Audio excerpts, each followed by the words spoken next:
The beautifully dressed lady, clad in rich attire, was followed by a woman who solicitously advised the princess to be more careful and circumspect in her actions.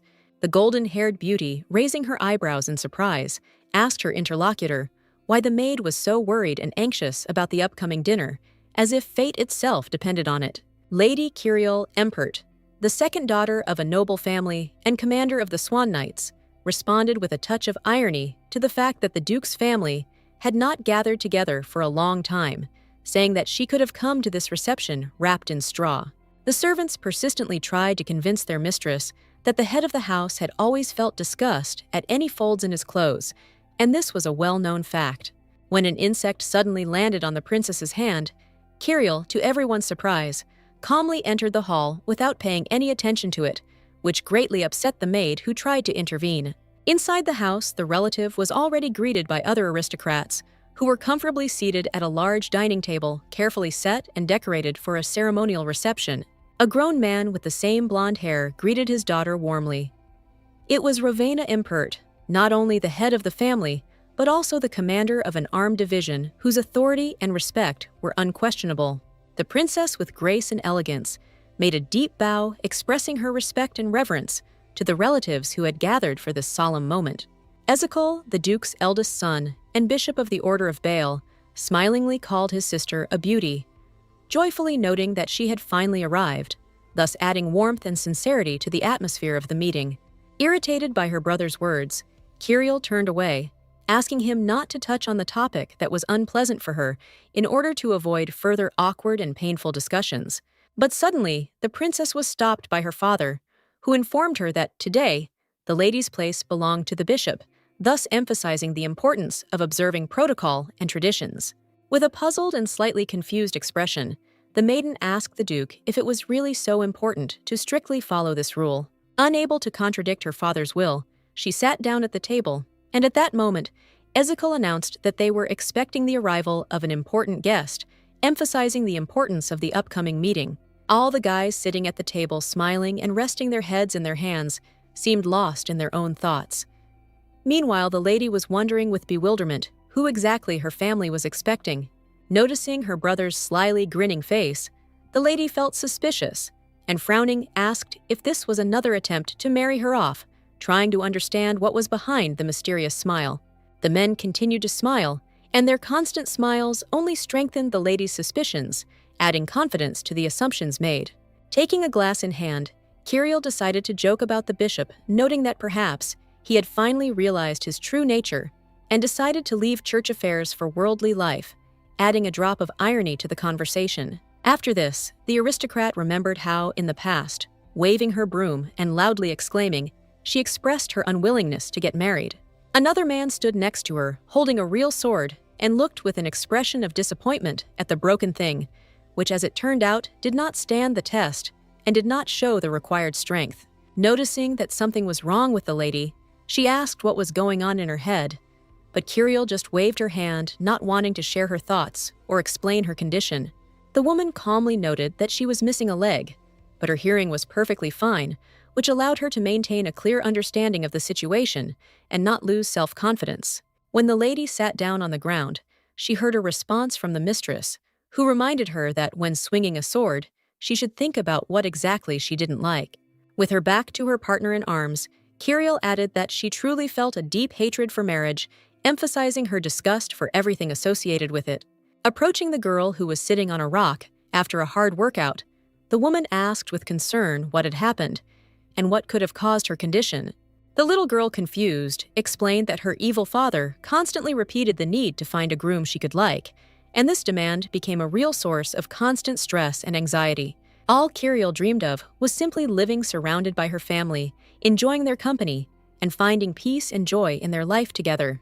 Sitting under a tree, the woman suggested that the little girl find a guy like her father, which in the girl's opinion seemed like a completely unrealistic and difficult task.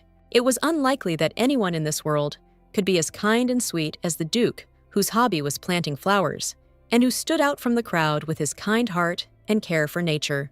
It was at this moment that the rival, with obvious bewilderment, asked the lady what her ideal type should then be, which caused the latter obvious confusion and forced her to think about this unexpected question. While eating delicious food and enjoying the pleasant aroma, Kirill suddenly sadly realized that all this time she had been taking part in her own matchmaking, trying to choose a future husband. The irritated aristocrat asked what exactly her relatives were doing in this place, reminding her that her own demands on the groom were very high and had strict criteria. The man standing up agreed that his older brother had remembered all the details, perfectly confirming that he had indeed taken into account and learned all the important points that had been discussed. The candidate was required to have silver hair that shimmered like moonlight, creating a mysterious and attractive image, as well as green eyes. In other words, the guy explained that this should be a description of the ideal man, emphasizing that all the requirements and characteristics presented form the image of a real handsome man. Outside the window, a servant would see the guest off, and the candidate had to have a flawless smile and resemble a man from a legend, with a magnificent aura possessing that special charm that could enchant and impress. The guest turned out to be exactly as described. He possessed many facets combining both gentleness and danger, which fully corresponded to the given characteristics and requirements. Embarrassed by the groom's beauty, the maid invited him into the dining room, trying to hide her excitement and impression of his appearance so as not to distract from the solemn event. Smiling slyly, the aristocrat, having memorized her relatives' preferences, added that the candidate should be taciturn, but at the same time have a pleasant and deep voice. In addition, the future husband must have a title that confirms his high birth, and keep some secret that adds mystery and intrigue to the image. The father, who had remained silent until then, also knew that his daughter dreamed of a lover who would be a cut above both literally and figuratively, meeting her high standards and demands. Entering the room, the housekeeper happily announced that the guest adorned with a precious blue brooch had finally arrived, causing general excitement and joy among those present. Smiling mysteriously, the handsome man introduced himself as Idvin Solaite Rijvis, and turning to Kirill, called it the lightest and most refined sword in the Duke's family, emphasizing its special significance and unique qualities. The noble standing behind began to whisper that his sister would definitely like him, while the lady herself watched the guy with irritation, assessing him and trying to hide her displeasure. Looking at the guest in surprise, Kirill couldn't believe he existed, since she had long ago invented him, creating images and fantasies that helped her avoid marriage. Not understanding where the brothers and father could have found such a handsome man, the lady thought that she shouldn't be rude to the guest, since it would look extremely strange and awkward, especially considering his impressive appearance. Closing his eyes like a true gentleman, the nobleman said with a slight smile that he could never have imagined that the Duke would invite him to dinner, expressing sincere surprise and gratitude for such an unexpected and honorable invitation. Kirill couldn't help but notice the aristocrat's captivating voice, which, filled with sophistication and enchanting depth, captivated and attracted attention. Following all the proper manners, the girl expressed gratitude to the guest for having come such a long way from the order to please them with his presence. Afterwards, sitting down at the table, Idvin said that the journey had not been so difficult since he had made a stop in the capital, leaving the headquarters and current affairs behind, as he had more important and urgent matters to attend to. Wiping her mouth with a napkin, Kirill apologized for her rude question, explaining that she had never encountered a sorcerer before, and perhaps her curiosity was misplaced. The aristocrat sarcastically remarked that a man who was unable to take care of himself did not meet high standards and could hardly claim respect and recognition in high society.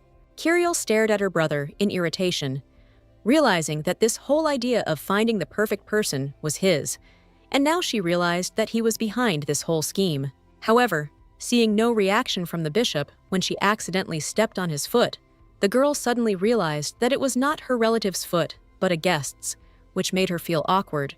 The man quietly whispered with his lips that he was not in pain at all, trying to calm his daughter-in-law and make her understand that he was not offended and did not feel any discomfort.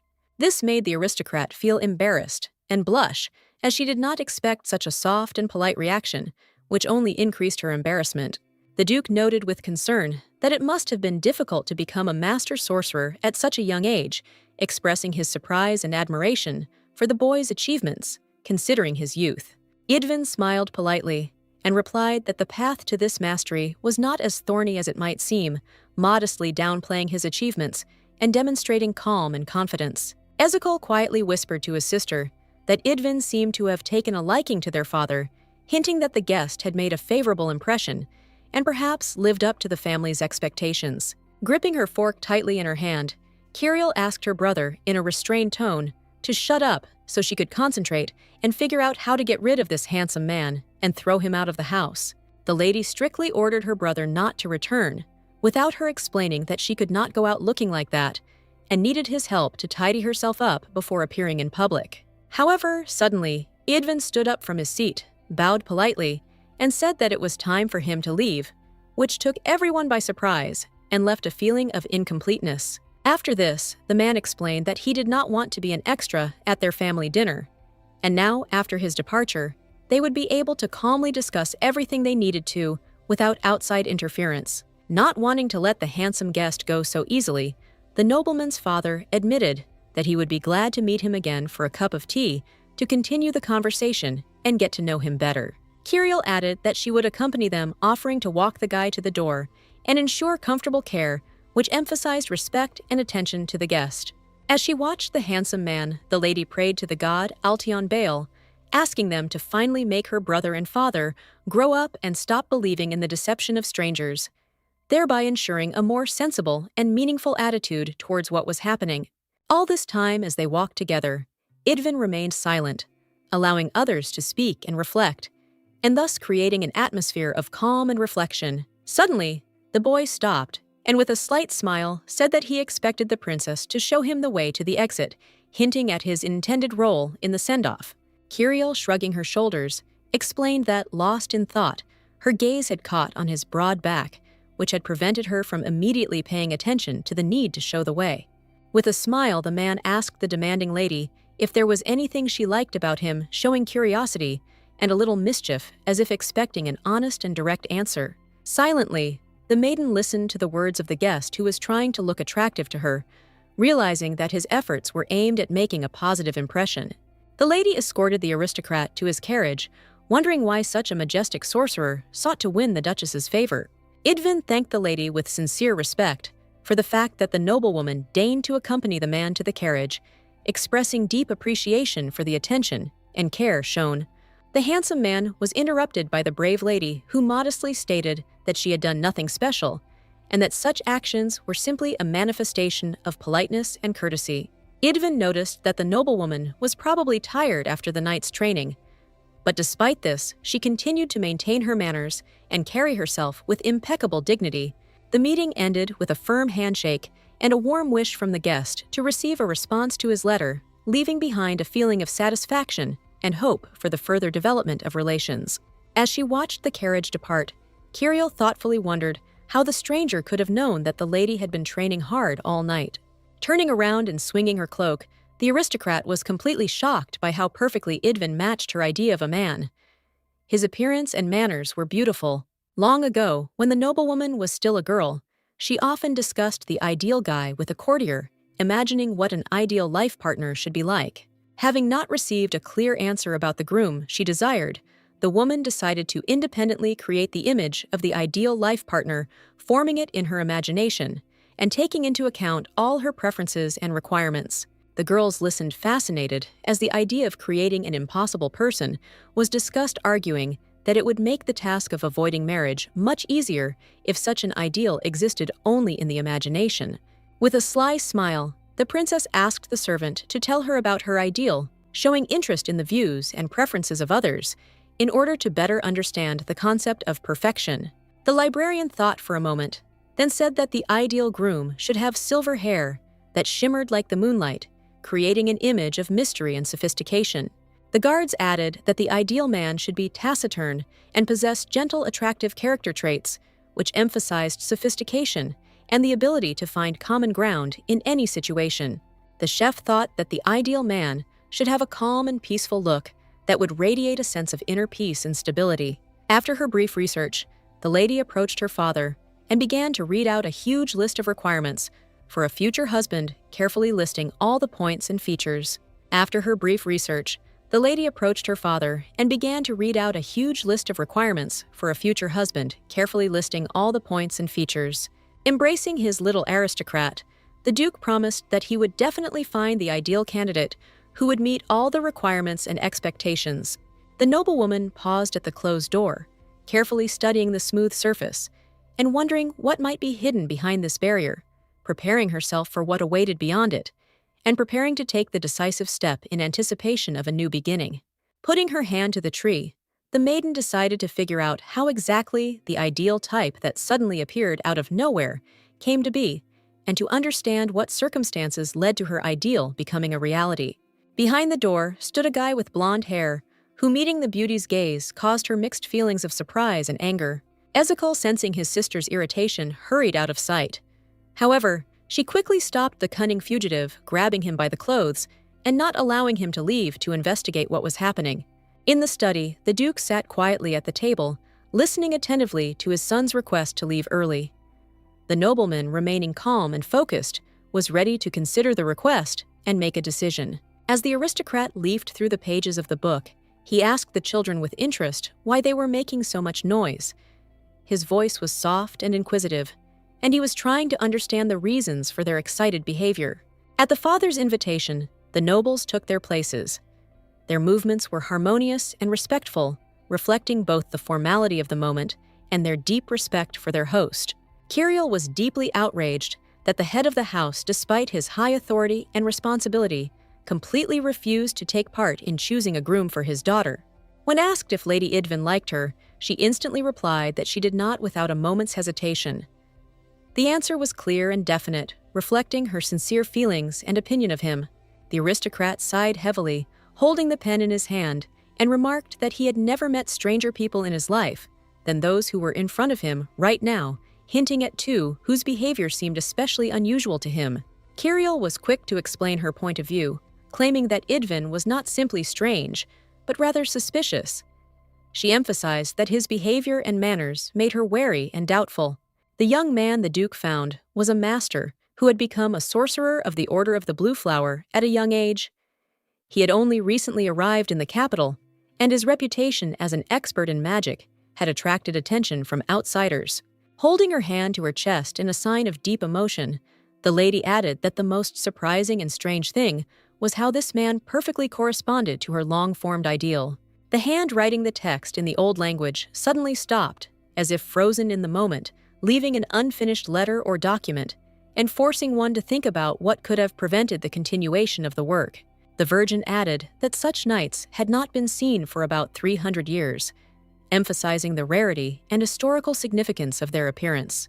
The Duke folded his hands and asked his daughter a provocative question, not believing that she actually thought she was smarter than her own father. After the girl voiced her ideal man as a child, Caliano tirelessly searched for a suitable candidate, all this time striving to find a man who would meet high requirements. The bishop, leisurely sipping his tea, listened attentively as his father praised the man who had not given up hope and had still managed to find the ideal aristocrat. The room grew heavy with air. Frustrated, the father said that Caliano had indulged the noblewoman too much words that reflected his disappointment that such an important decision had been based largely on the whims and wishes of his daughter. With her hands folded in her lap and her head bowed in humility, Kirill asked for forgiveness with deep sincerity and emotional intensity, genuinely repenting of her actions. Placing his hand on the table and rising from his seat, the Duke addressed his relative in a serious and insistent tone, emphasizing the importance of the upcoming conversation and his desire to resolve the situation that had arisen. In their state, an unmarried knight could not aspire to high positions of power. Strict tradition emphasized the importance of family status and stability for those who occupied key positions in society and government. Loyalty began with devotion to one's family, and that is why the aristocrat linked his fate with Kirill's mother by marrying her. This bond not only strengthened their family ties, but also emphasized the importance of trust. The lady's hands clenched into fists with tension. Although the story might explain a lot, it did not change the fact that Idvin remained terribly suspicious. His behavior and manners continued to make her wary. The brother stated that they had already conducted a thorough check on the man who turned out to be innocent. He emphasized that all circumstances and the candidate's reputation had been thoroughly examined and no incriminating facts had been uncovered. The man was a sorcerer of the Order of the Blue Flower and wore a precious ring that symbolized his membership in this prestigious magical community. However, the boy's body did not meet expectations of a sorcerer, since instead of the slenderness and nervousness characteristic of magicians, his figure resembled a knight or swordsman distinguished by pronounced physical strength and confident posture. Ezekiel couldn't help but be pleased that his sister had noticed his guest's physical form, highlighting her attention to detail and ability to perceive others. Approaching his daughter, the aristocrat declared that a true knight's feelings must be deeply truthful, not superficially intimate, emphasizing the importance of sincerity and inner dignity in true knightly behavior. After this, he leaned towards the girl, and with sternness in his voice ordered her to demonstrate that she had strictly adhered to the ancient traditions and customs that had been passed down by her ancestors. When the sister did not dare to object to her father, Ezekiel stood up from his seat and said that the man should be glad that at least one child in this family behaved obediently and respected his elders. The nobleman ordered his son to leave the room, to which he, with a slight smile on his lips, replied that he had never been known for his obedience and was far from being able to obey unconditionally. At these words, the aristocrat simply pushed his son out of his room, leaving him standing outside the door without the opportunity to return and continue the conversation. During a training session held among the knights, an arrow shot with impeccable accuracy pierced the target perfectly, demonstrating the superb skill and exceptional ability of the thrower. Kiriel, known for her outstanding archery, demonstrated her skills during training, while the crowd in the stands watched her every move in admiration. A man in uniform with clear, bright eyes, who was Ferdinand Honoré, a childhood friend of the princess, addressed the commander with a request or question, demonstrating respect and confidence in his words. Kiriel couldn't understand why Honoré was so worried. She noticed that he was worried because the lady had already broken 5 bows in anger, which seemed like an exaggeration to her. The boy refused, claiming that he had not exaggerated the situation at all, and that caring for the noblewoman was his duty, which he carried out with full responsibility. The irritated lady, with undisguised irritation, declared that this remark was completely inappropriate and out of place while aiming her anger at the target. Suddenly, a strange hand gently lay over the woman's, who was tightly clutching the weapon, causing her to freeze for a moment in confusion. Ferdinand, with a soft smile and warmth in his voice, quietly said, turning to the lady, that everything that had been done today was already more than enough, and perhaps it was time to stop and give himself a little peace. Sitting next to his old childhood friend, the young man guessed that a few days ago, the beautiful lady had again visited the Duke's house, where they had again discussed the annoying marriage. Kiriel drained the glass in one gulp, which finally dispelled all of Honor's doubts, confirming his suspicions, and leaving behind only clarity and certainty. The princess's subordinate understood perfectly well that no one could compare to the aristocrat, whose nobility and grandeur left everyone far behind. The upset lady bitterly admitted that despite all their efforts, the noble family had managed to find the perfect man who met all the requirements and ideas of a true ideal. Ferdinand, amazed to the depths of his soul, his mouth open in shock and bewilderment on his face, could not tear his eyes away from the princess. He could not believe that such a thing could actually happen. But Honoré was sincerely glad that an unmarried knight had finally appeared, and he had previously been calm about the lonely maiden who denied the very idea of marriage. Ferdinand asked his childhood friend if she considered the sorcerer from the Order of the Blue Flower a good candidate and possible future husband given his merits and reputation. When Kiriel admitted that she and the handsome man had already met several times, Ferdinand, indignantly getting up from his seat, asked whether it was worth calling an assassin to resolve this issue. The knight clutched his injured leg, clearly showing his reaction to the mention of a killer. The aristocrat, in turn, clearly did not appreciate the suggestion. The noblewoman insistently asked her servant to prepare all the necessary documents so that she could thoroughly find out the reasons for Idvin's visit to the capital and find out for what purpose he had arrived. As the lady was trying to recall the name of the attractive young man, a servant intervened in the conversation and brought the guest to the lady. This young man could be a potential suitor for the Duchess. Idvin noted with mild displeasure that he had expected his name to be simple and easy to remember, and expressed disappointment that it turned out differently than he had expected. Kiriel approached her previous interlocutor, discussing whether the meeting had been previously planned and seeking to find out the details and circumstances surrounding this event. In defense of the lady, Ferdinand stepped forward, shielding her, and informed his guest that unannounced visits were strictly prohibited in high society, emphasizing the importance of observing protocol. The young man handed over the letter, explaining that he had come not by chance, but on behalf of the Duke, emphasizing that such a visit was of great importance and predetermined by his high status. The maiden began reading the letter and soon discovered that her father wanted her to get more rest, so he sent her a gift clearly hinting at a member of the Order of the Blue Flower as a potential companion. Idvin produced a box of exquisite tea, explaining that it was expensive and special. The man suggested moving the meeting to a more casual setting so they could enjoy a pleasant tea party and the taste of tea in a tranquil atmosphere. Kiriel said that she would be able to join the guest only after she had completed all her current affairs, promising to come as soon as she was free from work. The princess gave a strict order to her old friend to lead the potential groom into the living room, and he, without a second's hesitation, obediently carried out her instructions. With a smile, Idvin said that it seemed there weren't many places where sorcerers were allowed to enter, freely hinting at his awareness of the strict rules and restrictions that existed in high society. The Duke was clearly pleased to see the silver-haired nobleman and greeted him as if he were his own son, expressing warm feelings and genuine joy at the meeting. With his hands folded in front of him, the head of a large family watched with satisfaction as his daughter finally managed to find the perfect type for a relationship. Smiling awkwardly, Kiriel, trying to hide her embarrassment, asked curiously where exactly her dear father had managed to find the magician who was so important to their current affairs. The man recalled that there was a special volunteer program that he took advantage of while wandering the busy streets of the city, which helped him find the right persons. A week ago, the aristocrat, showing his nobility and generosity, came to the orphanage with the aim of providing assistance and bringing food to the orphans, demonstrating true compassion and care for those left without support.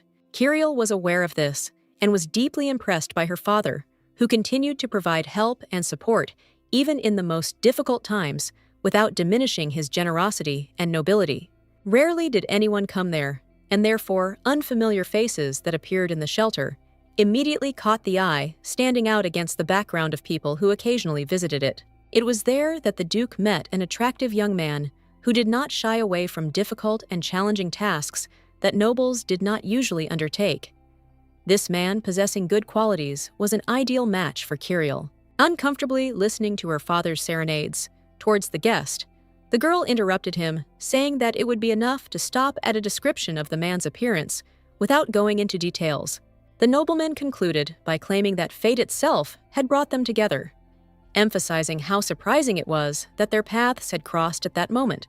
The father of a large family was aware that knights were not very fond of sorcerers, but he was happy that he managed to find the young man that his daughter liked despite all the prejudices. Grabbing Kiriel's hands, the man compared her to himself in his youth, saying that if the lady was happy, then he himself would also be glad and content, finding satisfaction in her well-being. Sitting over the documents, the girl thoughtfully pondered how to preserve and strengthen her father's feelings, striving to maintain trust and satisfaction. Ferdinand accidentally ran into the commander in a long corridor where their meeting turned out to be unexpectedly significant, opening the door to an important and rich conversation that they were to discuss. The subordinate reported that the guest who had been waiting for his companion for 2 hours had begun to show impatience. He then asked how he should handle the situation to ensure a comfortable resolution. It turned out that all this time, Honoré had been carefully observing the strange guest, who sat like a statue without showing the slightest sign of impatience, despite the fact that he had already been waiting for his companion for 2 hours. The aristocrat once again forgot the name of an attractive young man, addressing him with an inappropriate form, which again caused an awkward situation. The luxuriously furnished room was empty, except for a bouquet of flowers left on the sofa, a lonely accent that reminded of their recent presence. On a small table in the room lay a single white flower, emitting a pleasant and delicate aroma that filled the space with its refined beauty. As Kiriel entered the room, perplexed, she noticed another detail that wasn't immediately obvious, but upon closer inspection turned out to be an important touch, complementing the overall atmosphere and giving additional meaning to the decor. On the table, under an elegant coverlet, lay a letter which attracted the lady's attention by its presence contrasting with the rest of the objects in the room. Taking the letter in his hands, The knight noted that before leaving, Idwin left a strange message that was different from the usual notes. The letter mentioned a tea that stood on the table in the room, which was distinguished by its incredibly beautiful purple color. It turned out that the drink was made from rare flowers collected over 3 days and 3 nights. After steeping them in water, lemon slices were added to the mixture to achieve that mesmerizing purple color. This color was reminiscent of the midnight sky, strewn with lonely stars, creating a feeling of deep night silence and endless spaces into which one could immerse oneself admiring the mystical shade. The lady picked up the cup, deciding to try the drink that, according to the guest, was supposed to calm the nerves. Her intention was to experience the promised effect of this mysterious potion. It turned out that Idvin had been watching the swordswoman's training as she fought against another swordsman. He understood that she bore a great responsibility as a fighter. The man himself was still waiting for news from her while he went by carriage to a hotel in another city where he planned to stay for a few days, hoping for a quick connection. Idvin had a premonition that the letter from the Duke's family would still reach him even though some time had passed, and this wait, although painful, remained a hope for him. Kirill read with irritation the words of the guy who, with a smile, suggested that they call each other by their first names if his long and complicated last name turned out to be too difficult for a lady. Having drunk the truly delicious tea in one gulp, the girl realized that Idvin was talking complete nonsense, and her thoughts began to diverge from the absurd words that could not possibly make sense. Ferdinand did not notice the departure of their guest, but was ready to listen to a new request from his old childhood friend with whom they shared long and difficult memories. Having let her hair down, the aristocrat ordered her subordinate to prepare a detailed report on the overseas work for the last month and bring it to her as soon as possible. Honoré was completely confused and at a loss, as he was given only 3 hours to complete the entire job and had no idea how he would be able to complete it within that short time. Grabbing the guy by the hand, the lady commanded him to immediately throw out all the flowers from the living room, emphasizing that she would not tolerate any objections, and demanded that this order be carried out without delay. The noblewoman herself was heading with an important question to her brother, who, full of enthusiasm, was talking enthusiastically with a beautiful lady clearly absorbed in the topic of their conversation. The large building was magnificently decorated with sword symbols, giving it a majestic and imposing appearance, emphasizing its importance and historical significance. A man with long blonde hair walked towards a large sphere that was shining brightly, creating a magical and mesmerizing glow around it. Kirill noticed that nothing had changed in this place for a long time, when suddenly a voice was heard calling her sister. This unexpected sound broke the silence. A strong-looking woman with a short haircut and a kind smile noticed that the mistress had not been in their modest abode for a long time, and this absence clearly affected the atmosphere of their cozy corner. The aristocrat came to the bishop, who was currently busy examining the qualification documents, carefully checking every detail and assessing their significance. The lady said that she would convey an important message and request a meeting with the bishop to discuss some important matters requiring his attention. The lady realized that she should have given advance notice of her visit, as an unexpected appearance might create inconvenience and disrupt current affairs, which was certainly inappropriate and imprudent. The woman agreed with the fact that despite the fact that Kirill was the priest's sister, she could not know all the details of his work and all the subtleties of his duties. Calmly observing her interlocutor, the noblewoman noticed that her body was filled with enormous energy and deep faith, which radiated and made her presence especially noticeable and impressive. It turned out that this was the Church of the Passion Flower, where monuments were located around the holy site, creating a special atmosphere of reverence and sacred silence inherent in this historical and spiritual center. As they began to walk through the spacious corridors of the building, the ladies began to talk about the recent arrival of the passionflower sorcerer in the city, discussing his goals and influence on local events. The beautiful woman merely laughed at the aristocrat's unsuccessful attempts to extract information from strangers, realizing that her attempts were clearly inept and did not bring the desired result. Kirill froze in surprise, not believing her eyes, as an unexpected scene or situation unfolded before her, shaking her to the depths of her soul. The resourceful maiden learned that the organization her future groom belonged to had been closed for the past 300 years due to a holy war. 300 years ago, when Alteon was brutally attacked by merciless monsters from the north who spared no one and mercilessly sowed destruction and suffering. A true disaster reigned. According to the agreement, the Northern Church was supposed to stop these terrible monsters, but frightened and unable to cope with anxiety, it was unable to fulfill its mission. An enraged Altaeon decided to punish the traitors and started a huge fire that engulfed everything around to demonstrate his rage and restore justice. A fierce war broke out between humans and monsters, while constant conflicts and disputes continued between knights and sorcerers, worsening the already difficult situation. As a result, peace came between the people. They exchanged handshakes in reconciliation, and the Empire recognized the power of the sorcerers and their importance in maintaining the new order. The lady noted that Baal used divine power to achieve his goals, while the actions of sorcerers remained shrouded in secrecy and little known to the general public. The girl thoughtfully pondered what exactly brought the mysterious blue passion flower to the capital, and what was hidden behind this unusual phenomenon. The noblewoman bowed her head to Deacon with deep respect, expressing her sincere gratitude for the valuable information he had provided, which had proven to be very useful. Suddenly, as if out of nowhere, Brother Kiriel appeared and anxiously warned her that bringing weapons into this place was strictly forbidden, and breaking this prohibition could have serious consequences. The lady responded to her brother's stupid joke with obvious irritation, abruptly throwing him over her shoulder, which clearly demonstrated strength and confidence, as if she wanted to show that she did not tolerate such antics. The surprised and cheeky grinning boy, lying on the floor, sarcastically remarked that such stupid behavior could only have come from his sweet little sister who had just beaten up the priest. Kiriel gave her brother strict orders to reveal everything known about the sorcerer who had recently arrived in the capital, demanding detailed information about his activities and goals. Ezekiel suggested that they have a cup of tea before starting the serious conversation, hoping that this would help create a more relaxed atmosphere and prepare them for the important discussion. Ripe raspberries floated in the tea, adding not only a vibrant color, but also a sweet aroma that created a particularly pleasant and relaxing mood.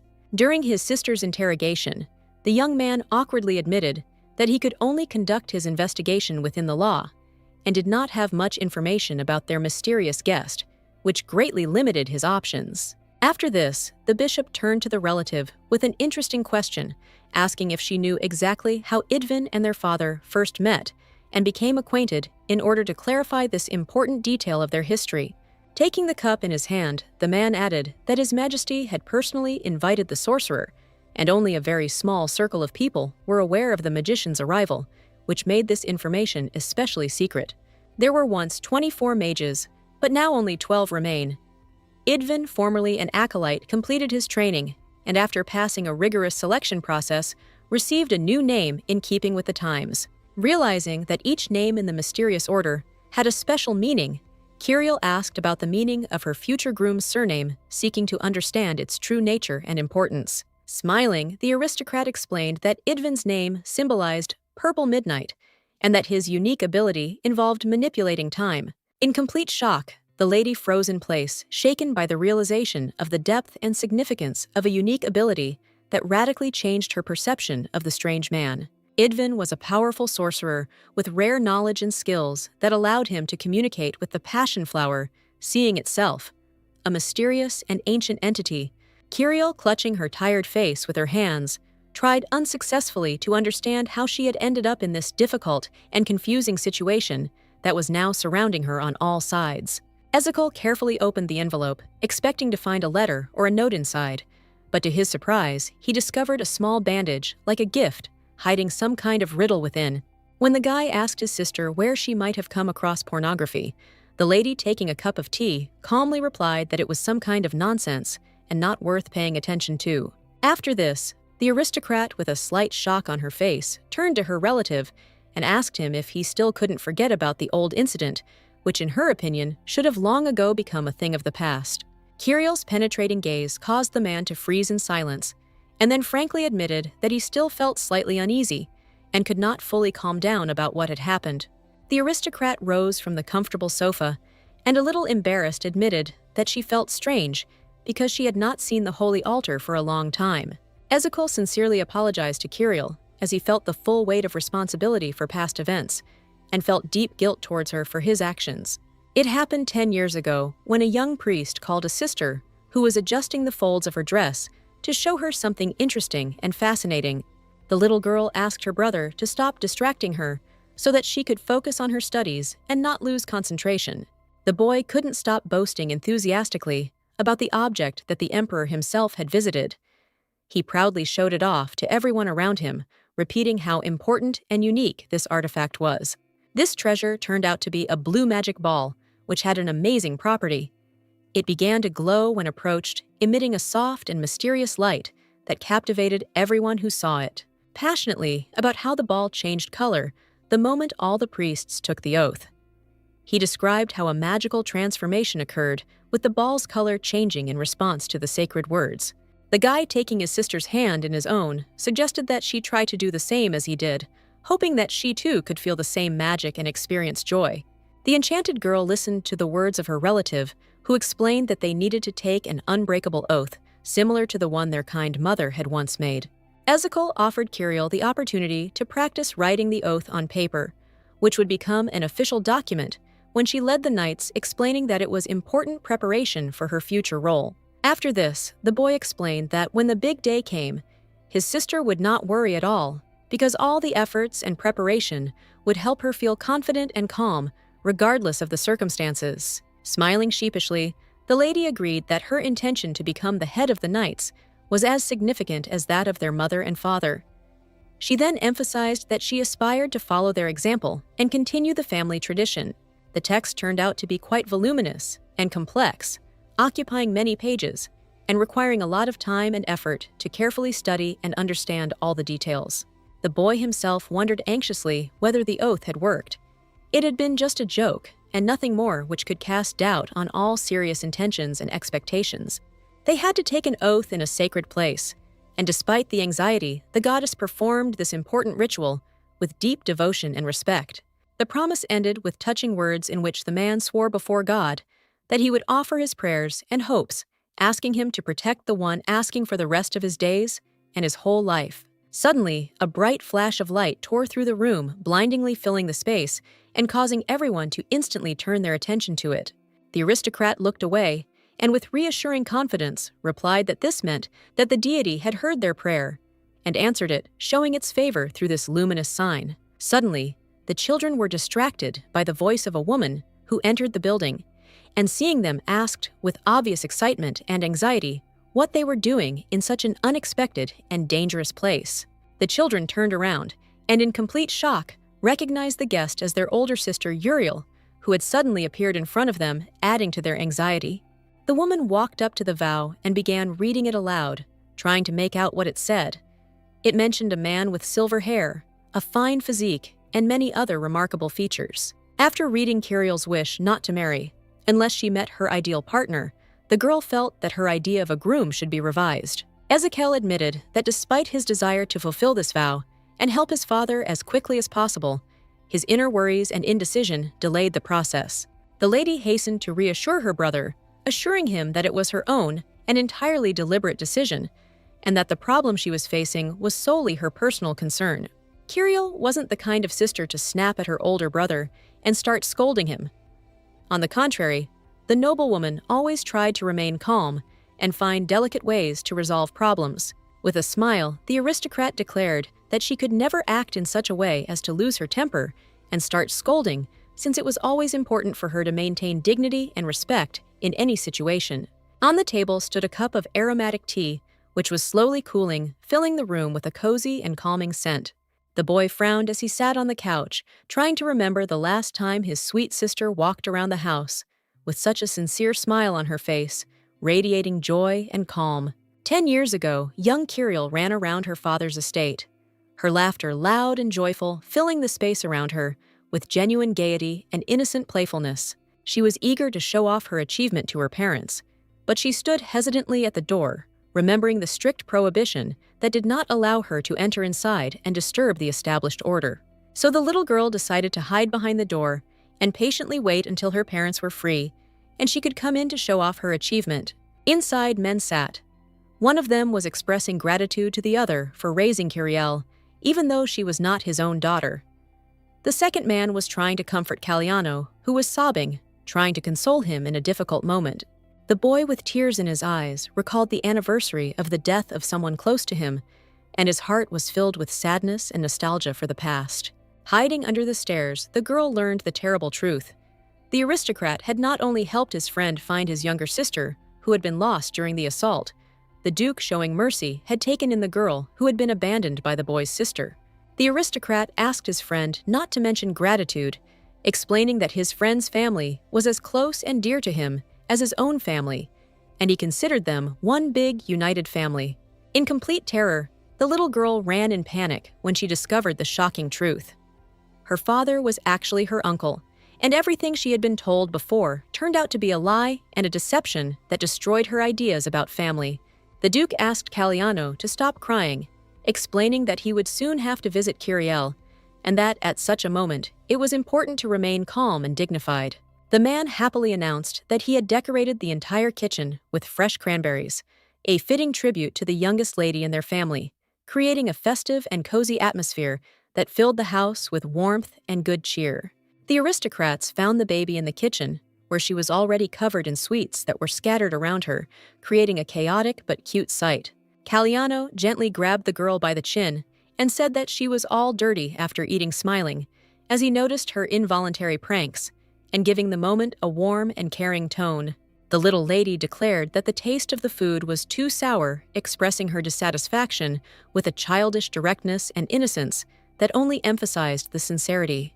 The little girl cried and said that the cranberries were too sour, which even brought tears to her eyes. The emotions were so sincere and expressive that it touched the hearts of those around her. The nobles immediately rushed to calm Kyriel, explaining that the berry should be sprinkled with sugar to soften its sour taste and make the treat more pleasant and delicious. The aristocrat decided to show off the jewelry, declaring that next time she would wear not a third-rank brooch, but the very best first-rank one, which would stand out for its exceptional quality and elegance. Caliano hastened to add that the little girl should not have worried so much about rank, hugging her and assuring her that no matter what, they would love her and support her, no matter how the circumstances changed. Kyriel always remembered this incident before her birthday. Standing in front of a man on the street, he greeted her with a greeting befitting a commander, reminding her of the importance and respect she deserved. This guy was Albert, the head of the Swan Squad, who was responsible for all the affairs that happened during the work abroad, coordinating the actions of his team and overseeing the execution of important missions.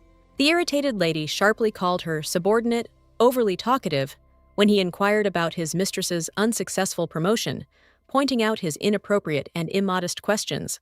Clenching his fist and holding it out in front of him, Albert expressed his regret that the lady had failed to take the top position, as he considered her the most worthy candidate for the role. Kyriel understood the guy perfectly, but when he said these words, it automatically placed the aristocrat below the other candidates, emphasizing the feminine shortcomings in comparison with the other applicants for the position. With his head down, the man apologized for his words, acknowledging that his crude comments could have been perceived as inappropriate and disrespectful. Kyriel thoughtfully touched her finger to her chin and asked with interest what exactly her subordinate had said when he proposed to his wife, and what words he had used to express his feelings and intentions. Albert, surprised, cried out that he did not quite understand what the lady meant by the word proposal, and was clearly puzzled by how this word was perceived in this context.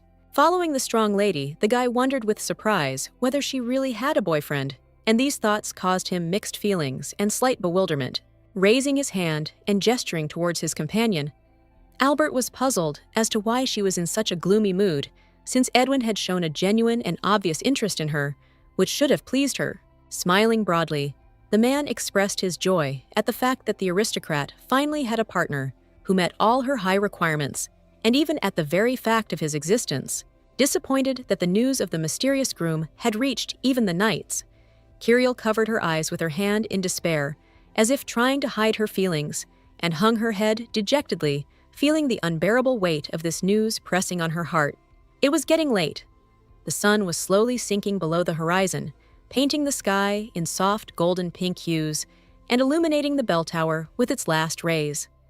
It was time to end their long conversation. Since the long-awaited competition between master swordsmen began tomorrow, The boy was extremely curious to know which of the participants the noblewoman would be rooting for. The wind gently played with the beautiful golden hair of the lady who 7 years ago chose the swans as her favorite team. The sun's rays gently touched her hair, creating a feeling of magic and warmth. That day, the arena hosted a spectacular competition where 3 of the country's knightly orders engaged in combat, demonstrating their skill and courage. Every year, young knights came to the competition, and this made it possible to predict which of them would take part in similar tournaments in the future. There were 3 orders for the young students to choose from, and the first of them, the Platinum Order, founded by Father Kirill, and protecting the king, usually attracts those who strive for glory and high honors. The next order was the Order of the White Crown, which protected the kingdom from external threats. This order attracted self-confident daredevils eager to prove their courage and test themselves in dangerous situations. Additionally, there was the Order of the Swans, which protected the capital and attracted those for whom family safety came first. It was intended for those who sought stability and protection for their loved ones. Under a blue sky, the arena was decorated with bright flags fluttering in the wind, adding color to the atmosphere of the competition. The knights discussed the students, presenting them under different numbers, which added an element of organization and systematization to the process of evaluating and selecting future candidates for their orders. The heads of the orders sat on majestic thrones to observe the events in the arena from above, carefully monitoring every movement and display of skill of the young knights. An adult man with his hair pulled back into a ponytail, Ilya Kledanti, head of the Swan Order, approached Kirill and asked if the current situation reminded her of the past, which added an element of nostalgia. Closing her eyes, the maiden declared that she had chosen the Order of the Swan that day, not because of external pressure or demands, but solely of her own free will, following her inner convictions and aspirations. Ilya placed his hand thoughtfully to his chin, and with a slight smile remarked that a man who had dreamed of becoming a knight for decades could not have acted otherwise. His words reflected an understanding and recognition of the deep aspirations of those who followed their dreams and ideals. The swordsmen wearily wiped the sweat from their faces as they continued to work under the scorching sun, demonstrating steadfastness in their training despite the physical strain and heat. The guy crossing his legs and expressing obvious irritation admitted that training and fighting seemed too boring to him and not worth spending the whole day on. Awkwardly adjusting his tuxedo, another aristocrat declared that things would be much better at the next autumn competition, hoping that the upcoming events would live up to expectations and bring more exciting experiences. Kirill froze in surprise when the Lord suggested organizing a competition between the Swan Knights, a proposal that unexpectedly caught her attention. The head of another order, with dark hair and a noticeable scar over his eye, agreed with the proposal, not finding the strength to object and accepting this decision as a given. Father Kirill called the competition proposal pointless, to which Ilya responded amiably that he had not forced anyone to participate and had merely suggested the idea, leaving the choice up to the participants. Looking coldly at his interlocutors, the nobleman declared that he did not want to use his children merely to demonstrate strength and dominance, preferring to seek more worthy ways to demonstrate his power.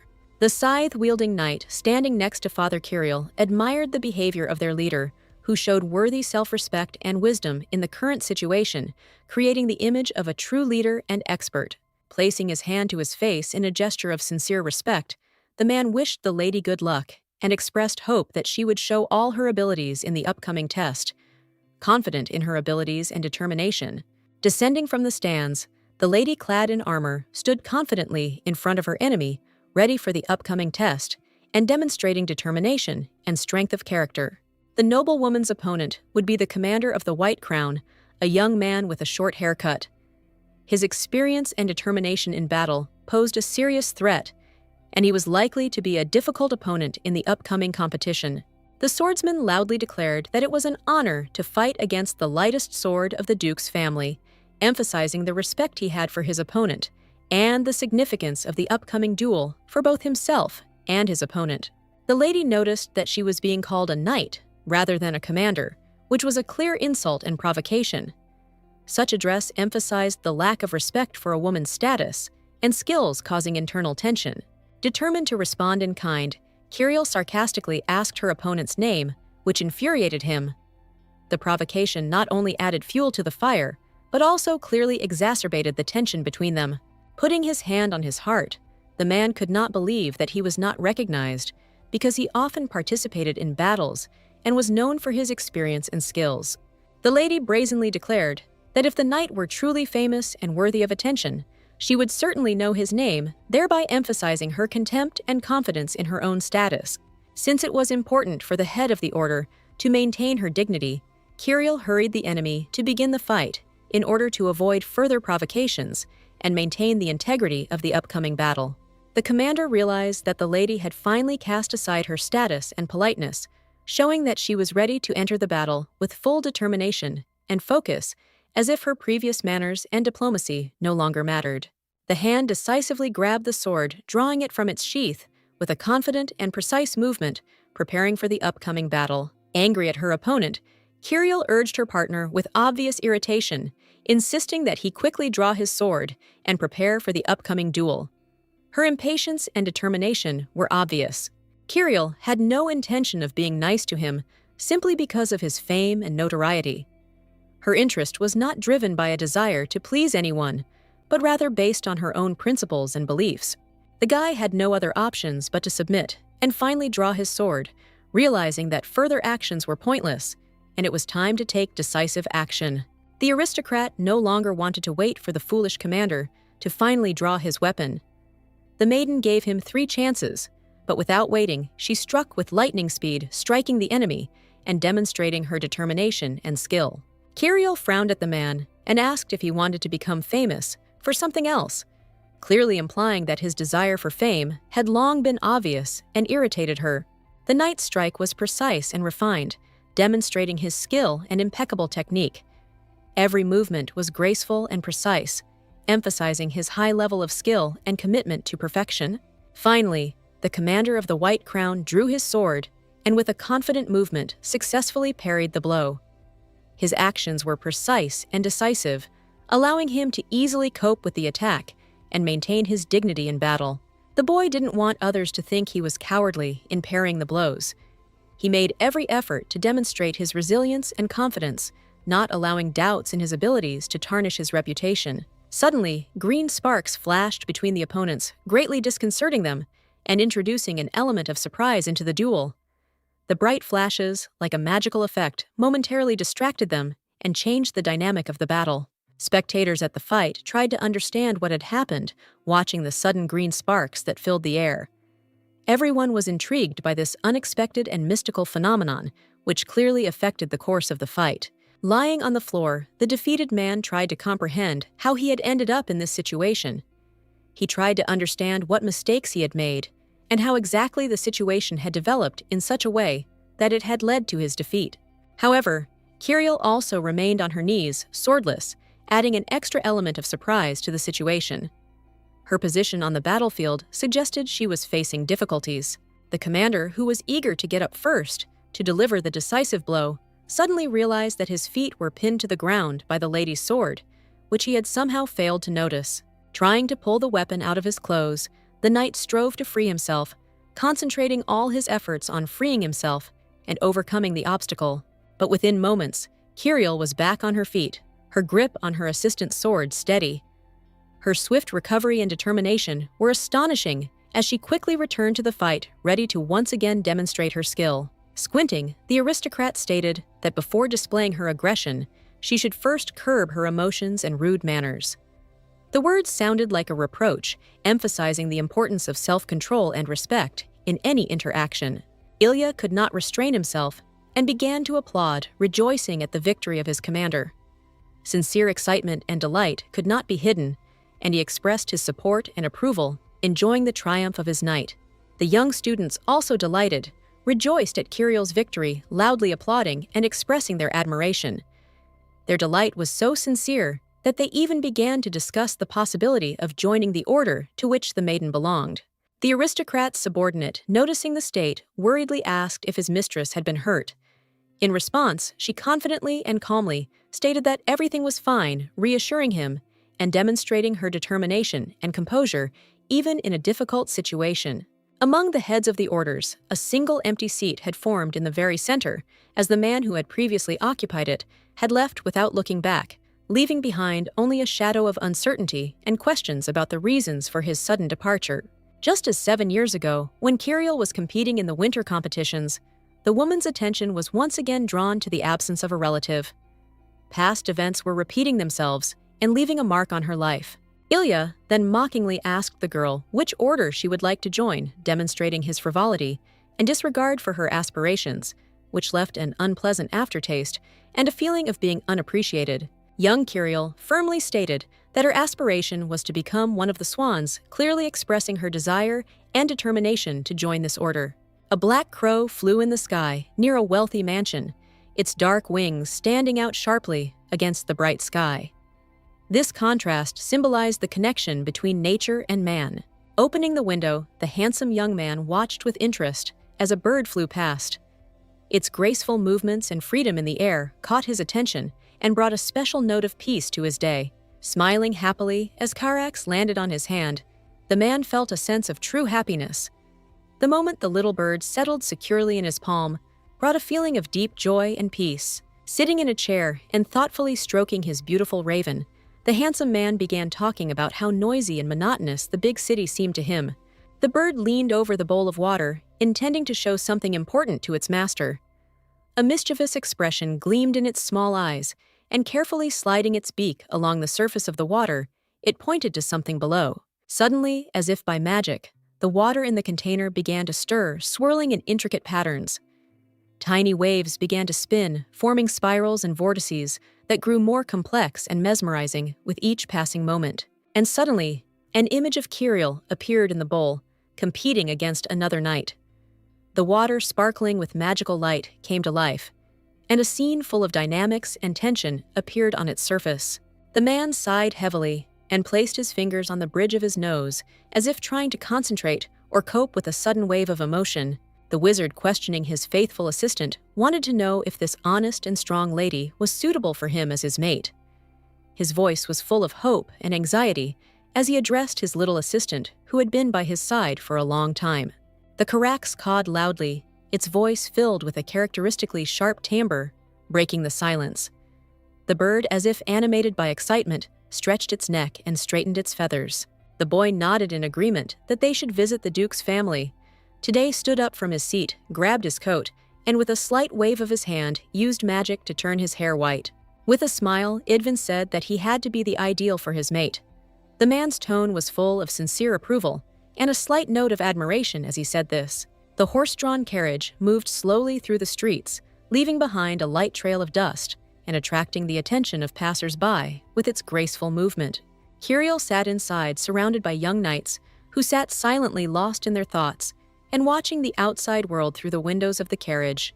The lady thought that she should be careful during the battle, so that the white crown would retain its noble face and not lose its symbolic significance among the other young swordsmen.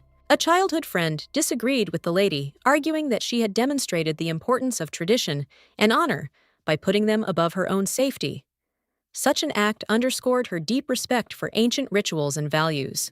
The boy muttered with a smile that, according to the leader, they had indeed demonstrated their skills well, and his face lit up with pride at the work they had done.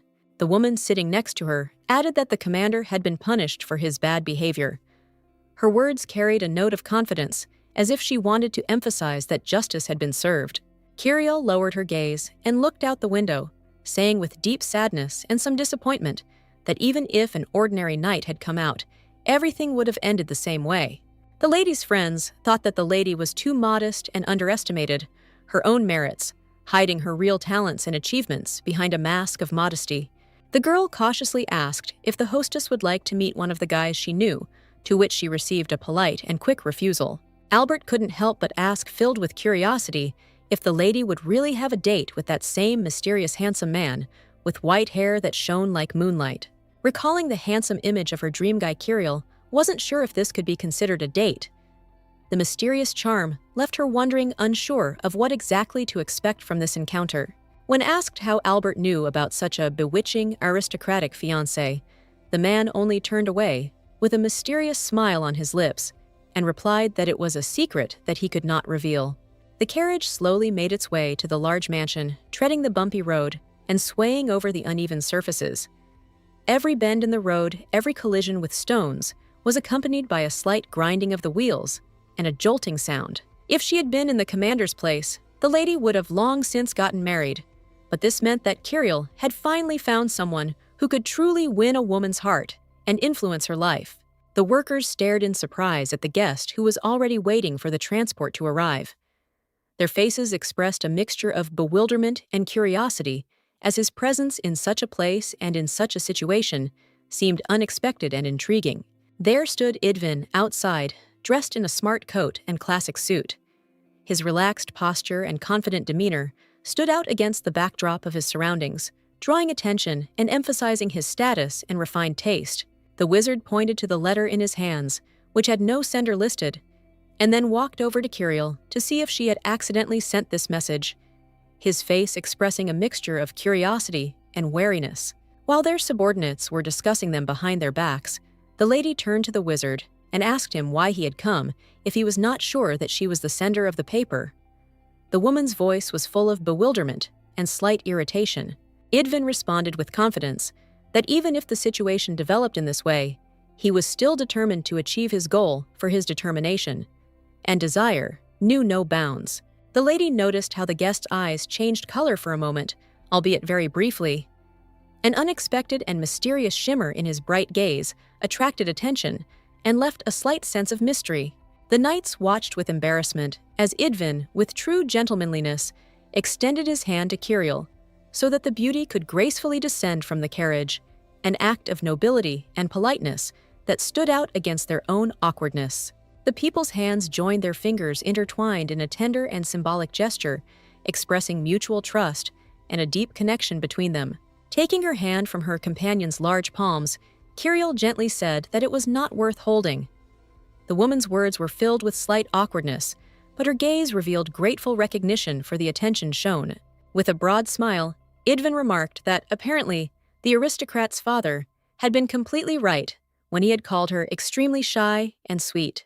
The lady's imagination immediately conjured up the image of her father, who reverently sang odes to his beloved and tiny daughter, surrounding her with endless attention and great care. The girl, with a graceful bow and a sincere smile, said goodbye to the guest, assuring him that they would certainly see each other again in the near future when everything was settled and the opportunity for a new meeting would arise. Turning away, the knight walked away with a determined and confident look, heading into the unknown and leaving behind only a light trail in the dust. A sharp snap of fingers cut through the silence, and from that sound a mesmerizing magic flowed, illuminating the surrounding space with blinding sparks. Above Kirill's head, emitting a mystical glow and shimmering golden sparks, slowly began to float around it, creating a mesmerizing sight. Like a devoted dog, the aristocrat had no intention of leaving the beautiful lady, following her, relentlessly, ready to fulfill any of her requests and provide any support. Taking the girl by the hand, the man carefully, and with deep respect, touched his lips to her fingers, giving her an exquisite and tremulous kiss that was full of grace and sensuality. Wanting to enjoy Kirill's company a little longer, Idvin, while time stood still, cast one last glance at her, full of warmth and tenderness, before plunging back into his business. Slowly and carefully, he removed his fingers from the lady's hand, not wanting to interrupt the moment of intimacy they were sharing. A dark-haired boy was dozing on the table, his head tilted and his hair disheveled, giving the impression of complete fatigue and deep sleep. The subordinate suddenly jumped up when he was met with the stern gaze of his mistress, who stood with her arms folded across her chest. The frown on her face made it clear that she was dissatisfied with what was happening. The guy hesitated awkwardly, not knowing how to justify his sleeping. While working, his face turned red with embarrassment, and he began to search for words to explain his inappropriate behavior. Ferdinand winced in pain and embarrassment when the lady grabbed him by the ear and sternly asked who dared to fall asleep at his workplace. The frightened worker asked the lady not to call him by his full name. Almost crying with shame, the man remembered one of the key points that dictated how exactly a knight of swans should behave, not allowing anything to interfere with his work and remaining at the height of his duties. Kirill, sitting at the table, ordered her subordinate to be grateful that the strict demands did not lead to his forced punishment on the training ground, and expressed her displeasure if he did not demonstrate diligence. After this, the lady's attention was drawn to a glass containing a strange purple liquid, which, thanks to its ominous hue and mysterious shine, resembled poison, causing her a feeling of deep uneasiness. Ferdinand explained that he had used the flowers the lady had asked to use for their intended purpose, and had prepared a delicious drink from them, which he believed would bring pleasure. With a smile on her lips, Kirill couldn't help but agree that the groom was truly the ideal candidate, meeting all her expectations, and even exceeding them. However, despite all attempts to convince her of the safety of the drink, the girl resolutely refused to drink the strange tea, which with its ominous purple color and suspicious aroma caused her deep anxiety. As a reward, the aristocrat presented the guard with a paper bag carefully tied with a string, which contained a gift symbolizing gratitude and respect. With joy on his face, Ferdinand began to enjoy the food offered to him, taking each piece with satisfaction and visible pleasure, which he did not hide. The document that the noblewoman read was completely ordinary and boring, containing nothing remarkable and not distinguished by originality in comparison with the usual words of a subordinate. Raising his finger covered in crumbs from the sandwich he had eaten, the man added with a smile that he had even recorded how cutely the rabbit was jumping near the control panel. Kirill listened intently to the worker's words as he mentioned that the weather was extremely hot. Her mouth hanging open in surprise, and her eyes expressed complete bewilderment. Previously, the fruits on the vendor's shelves were always fresh and appetizing, but now they began to rot, and their appearance was clearly spoiled, which significantly reduced their attractiveness and quality. Fires often broke out, which people tried to extinguish using barrels of water, but unfortunately, their efforts were often insufficient to cope with the raging fire. The aristocrat recalled that during battles, the heads of the orders also remarked on how hot it was, so much so that sweat literally poured down their foreheads, adding another difficulty to the already difficult conditions. The lady then noted that something completely strange and unusual was happening in the capital, a protracted investigation that caused great concern and discussion among the city's residents. The knight wondered if the change in the weather could be connected to the appearance of the strange man who had recently arrived in the capital. This unexpected arrival had raised many questions and aroused suspicions in hers. Ferdinand flinched in surprise when the noblewoman ordered the investigation to cease. He was amazed and intrigued, not understanding why she was so impressed by this man. Almost crying from embarrassment, the boy agreed that Idvin was indeed handsome, with broad shoulders and blonde hair, admitting that his appearance made a deep impression. Closing her eyes and taking a deep breath, the lady declared that she herself had no intention of seeking to uncover the whole truth about the mysterious magician, preferring to leave the matter alone and not delve into its secrets. Ferdinand, covering his forehead with his hand in embarrassment, said that if his father had given an order, he would have had no choice and would have carried it out without hesitation. Rising from her seat, the aristocrat noted that it was already 6 o'clock and time for her to leave. The beauty added that, as for her father, she herself would have a serious talk with him, discussing all the important issues. Suddenly, a strong masculine grip full of determination and strength appeared on the woman's hand. The unexpected and impressive hand that grabbed her immediately attracted attention. Ferdinand carefully and tenderly wrapped the lady's wounded leg, which the girl had injured during a bad fall during the battle. Every movement was filled with attention and tenderness, striving to ease the pain and provide the necessary assistance. Kirill was surprised to notice that on her finger, where there had been no bandages before, there was now a fresh bandage, clearly indicating that someone had paid care and attention to her condition. A memory came to mind of the bishop opening an envelope from which a bandage suddenly fell out, leaving the lady completely bewildered by such an unexpected event. It didn't take a genius for the maiden to realize that it was the mysterious Idvin, the Lord of Time, who, displaying his characteristic secrecy, had sent the letter. As the sun slowly touched the horizon, bathing the city in golden light, a noblewoman in knightly armor walked majestically through the streets, her armor sparkling against the evening sky, attracting the attention of passers-by. With a smile on her lips, the aristocrat noticed Idvin in the distance, who was already waiting for her. He was, as always, impeccably handsome, with a captivating charm and unrivaled style that attracted admiring glances. Kirill, looking at the future groom, could not resist asking, was he really not hot at all under the scorching sun, which mercilessly baked with its rays? The man was pleased by the lady's attention, but the heat had no effect on him, and he remained calm and confident, as if untouchable by the scorching sun. Obediently and without hesitation, the boy followed Kirill, clearly showing respect and a willingness to carry out her instructions despite any possible difficulties or inconveniences. As they passed by the green-haired knight, he respectfully saluted his superior, his movements showing that the boy respected the status and position, emphasizing his loyalty and adherence to protocol. Idvin kindly suggested that if the other person was uncomfortable, they could switch to something less formal to create a more relaxed and comfortable atmosphere for the conversation.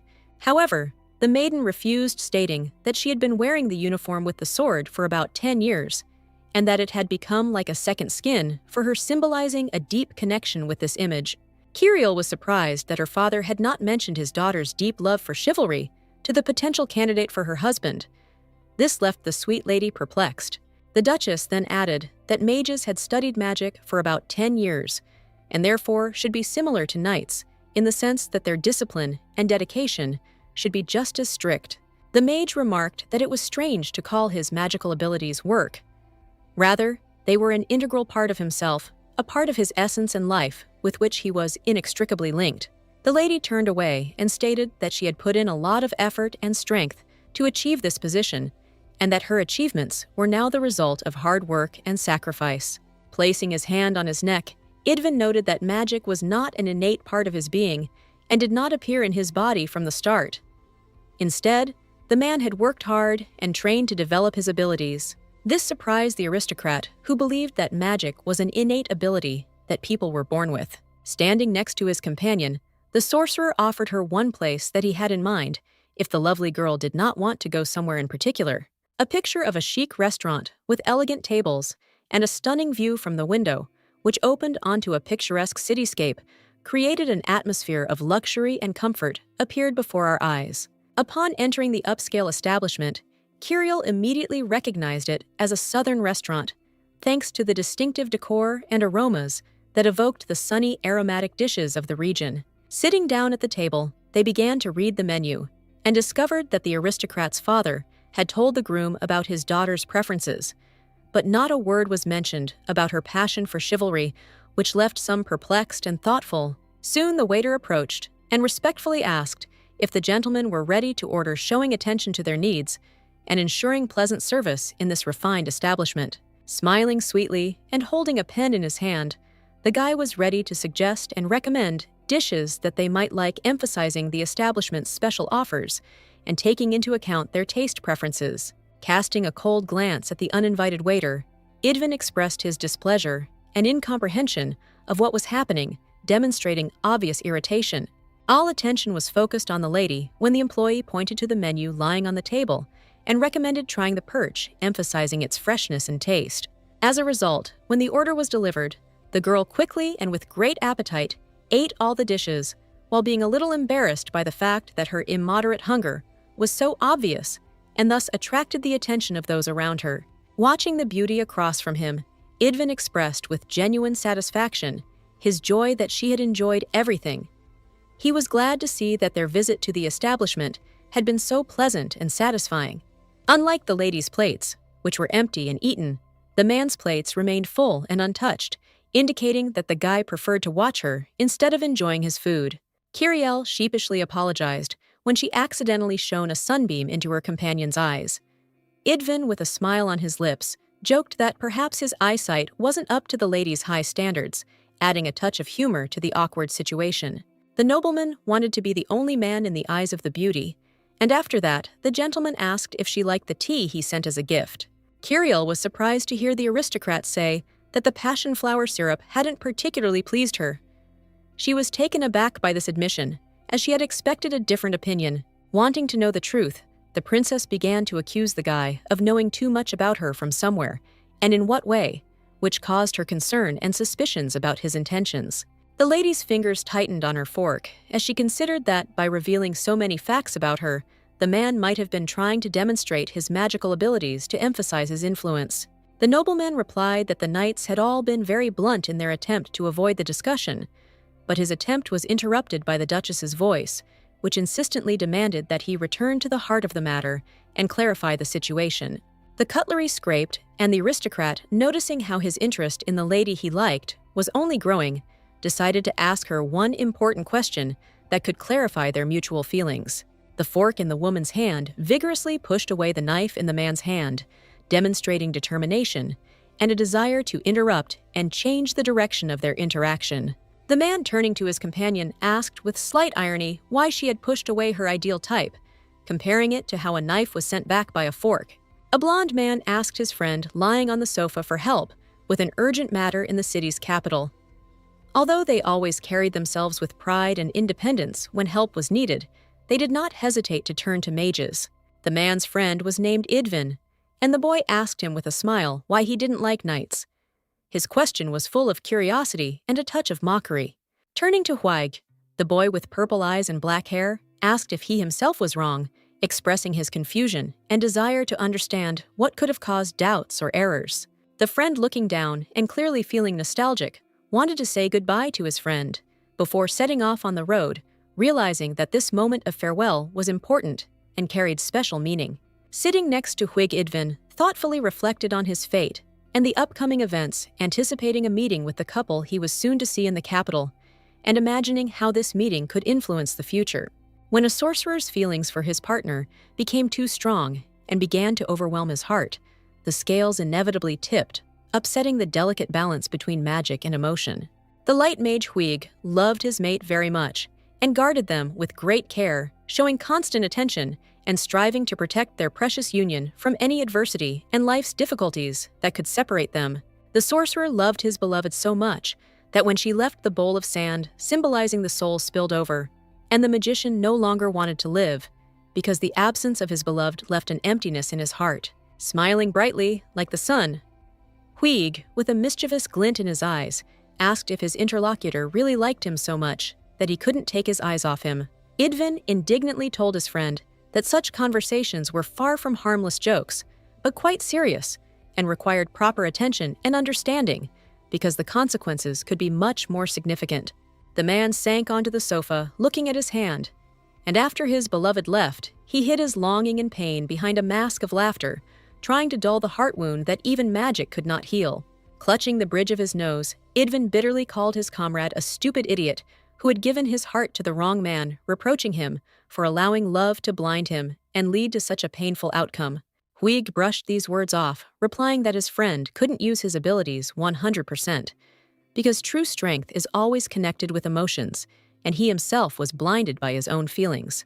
The man advised his interlocutor to find a partner who could help him manage his powers, emphasizing the importance of support and mutual understanding in relationships to achieve harmony and control over one's own abilities. Idvin bowed his head sadly and declared that if love bound his body and restricted his freedom, then it was better to never have a partner than to suffer from shackles and feel captive.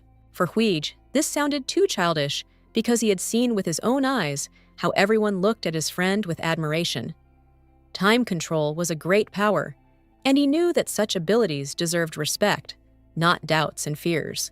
The wizard's face turned surprised when he realized that the voice mage knew stories from the capital that were well known to him.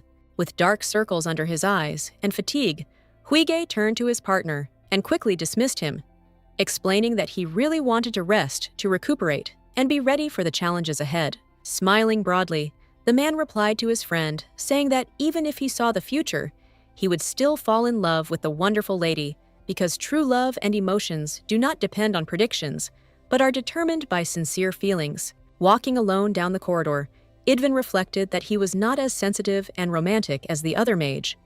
His own emotions and approaches to love were different from those he observed in those around him. Closing his eyes, the man did not want to repeat the fate of his friend, realizing that each of them goes through their own trials and makes decisions that shape their path in life. A white crow with bright red eyes flew into the room, its feathers shimmering in the light. The bird cawed loudly, attracting its owner's attention and announcing the good news. The baby had returned. A beautiful girl with white hair and equally snow-white eyes looked up from her work and asked in surprise what exactly Idvin was doing in this place. Embarrassed, the man covered his eyes with his hand, realizing that he had arrived at a time when the lady was busy making love with another guy. The awkwardness only increased from the realization that he had interrupted an intimate moment. The handsome man began to put his shirt back on, complaining that it seemed he and the witch were not destined to spend time together. His voice was full of regret, and his movements expressed disappointment. Edwin advised his fellow magician to go check on Huig, to which he, with a heavy sigh, stated that their dying comrade could no longer be helped, and that all efforts and attempts would not be able to change the current situation. The boy scowled angrily and yelled at his interlocutor to shut up and stop talking. The man's voice was full of irritation and impatience as he was unable to listen to empty words. The lady smiled with embarrassment as she looked at her acquaintance.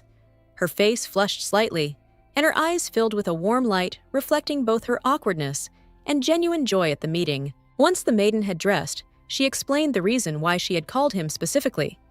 It turned out that she had found a match for the young sorcerer and wanted to discuss it with him as she considered his opinion important for further steps.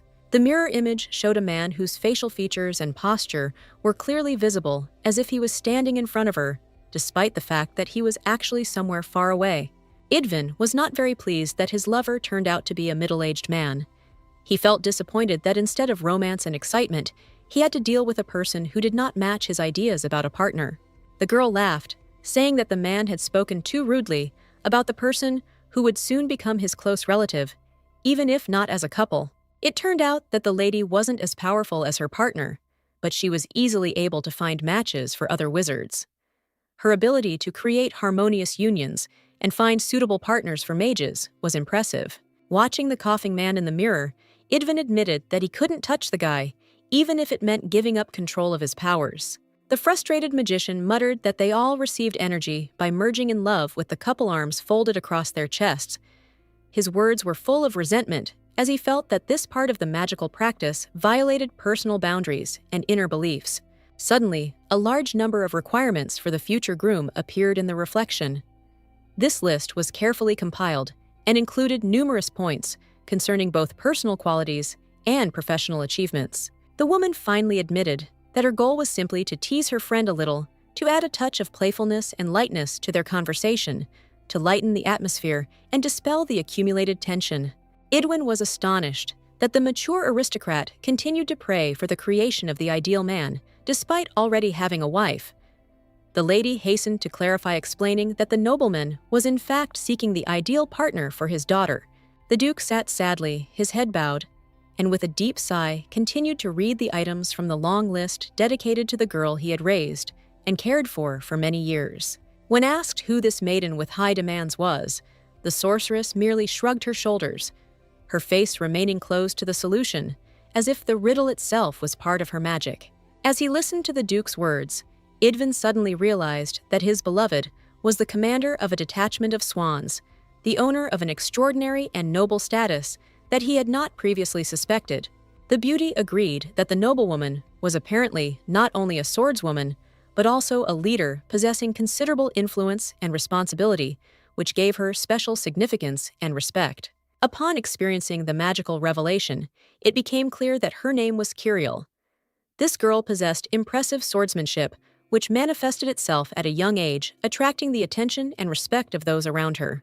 The frustrated man recalled that swordsmen had previously fought against sorcerers, and this historical confrontation highlighted the difficulty of their current situation, calling into question the new heroine's ability to cope with such challenges. The lady noted that the crystal spoke something completely different and expressed confidence that Idvin could become the ideal partner for his other half, embodying all the qualities that she valued and looked for. The evil man ordered his girlfriend not to eavesdrop on other people's conversations, even though his previous words of regret about the likelihood of not finding a suitable match could still be heard from the stones. The wizard looked away when he heard the encouraging words about setting out on a journey to find his beloved. Words filled with hope and determination made him reflect on his own feelings and decisions. Looking down at the crystal, the sorcerer realized that Curiel was the only one capable of ending the young mage's pain and suffering. The maiden possessed unique abilities that could change the course of events and bring long-awaited relief. Idvin began to worry that he would not be able to please his chosen one, as he considered himself not the best person. Anxiety about his own shortcomings and fear of possible rejection poisoned his thoughts. The maiden, turning away in disappointment and sighing, said that the descendants did not love the children because they were too absorbed in caring for the passion flower, and they lost the ability to appreciate simple joys. The lady hastened to cheer the boy up, recalling that the Holy War had begun 300 years ago because of the disappearance of Midnight, or rather because of the magician himself who possessed great power. Disappointed, Idvin shook his head and said that he couldn't see the last page where the world of Passionflower was described to end.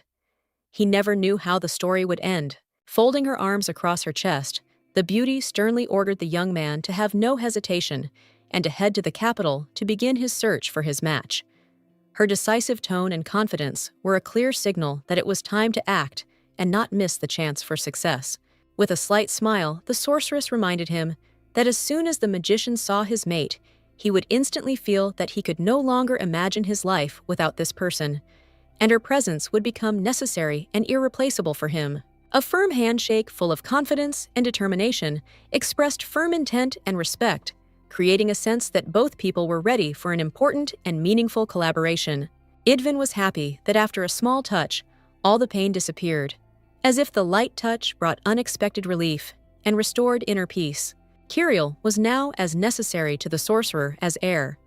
Without her presence, the sorcerer would feel empty and deprived of vital energy since the beautiful girl played a key role in his life and affairs. The man changed his appearance just to be near her and become the ideal partner she had always dreamed of. The sorcerer was ready to do anything to live up to her expectations and win her heart. The magician kissed the woman's palm sincerely, asking her to give him her heart in return. The tender gesture filled the handsome man's life with meaning and fulfillment, giving him a sense of completion and true happiness. However, Kiriel continued to reject her future groom despite all his efforts and affections. Her reluctance to accept his proposal reflected the maiden's inner doubts and the need for time to sort out her own desires. Suddenly, the aristocrat noticed something strange that rushed swiftly straight into the window, attracting attention and causing deep wariness, as if foreshadowing unusual events. Grabbing the guest's clothes, the noblewoman pulled him closer to her, trying to save him from the impending danger and protect him from the unknown threat that was approaching with alarming speed.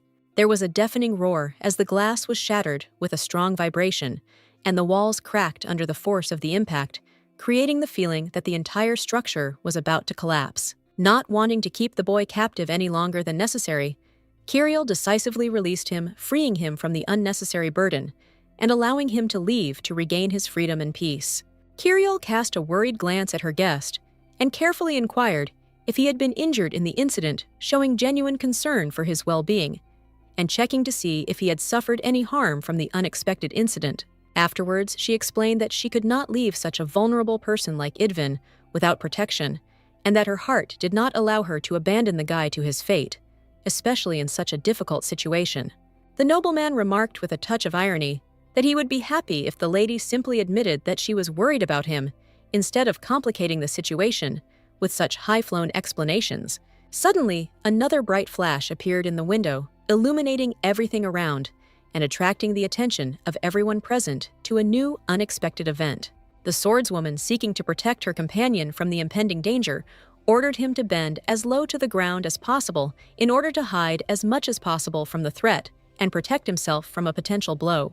Kiriel herself, quickly reacting to the danger, swung her sword and deflected everything that flew at them with a powerful blow, thereby protecting herself and her companion from the imminent threat.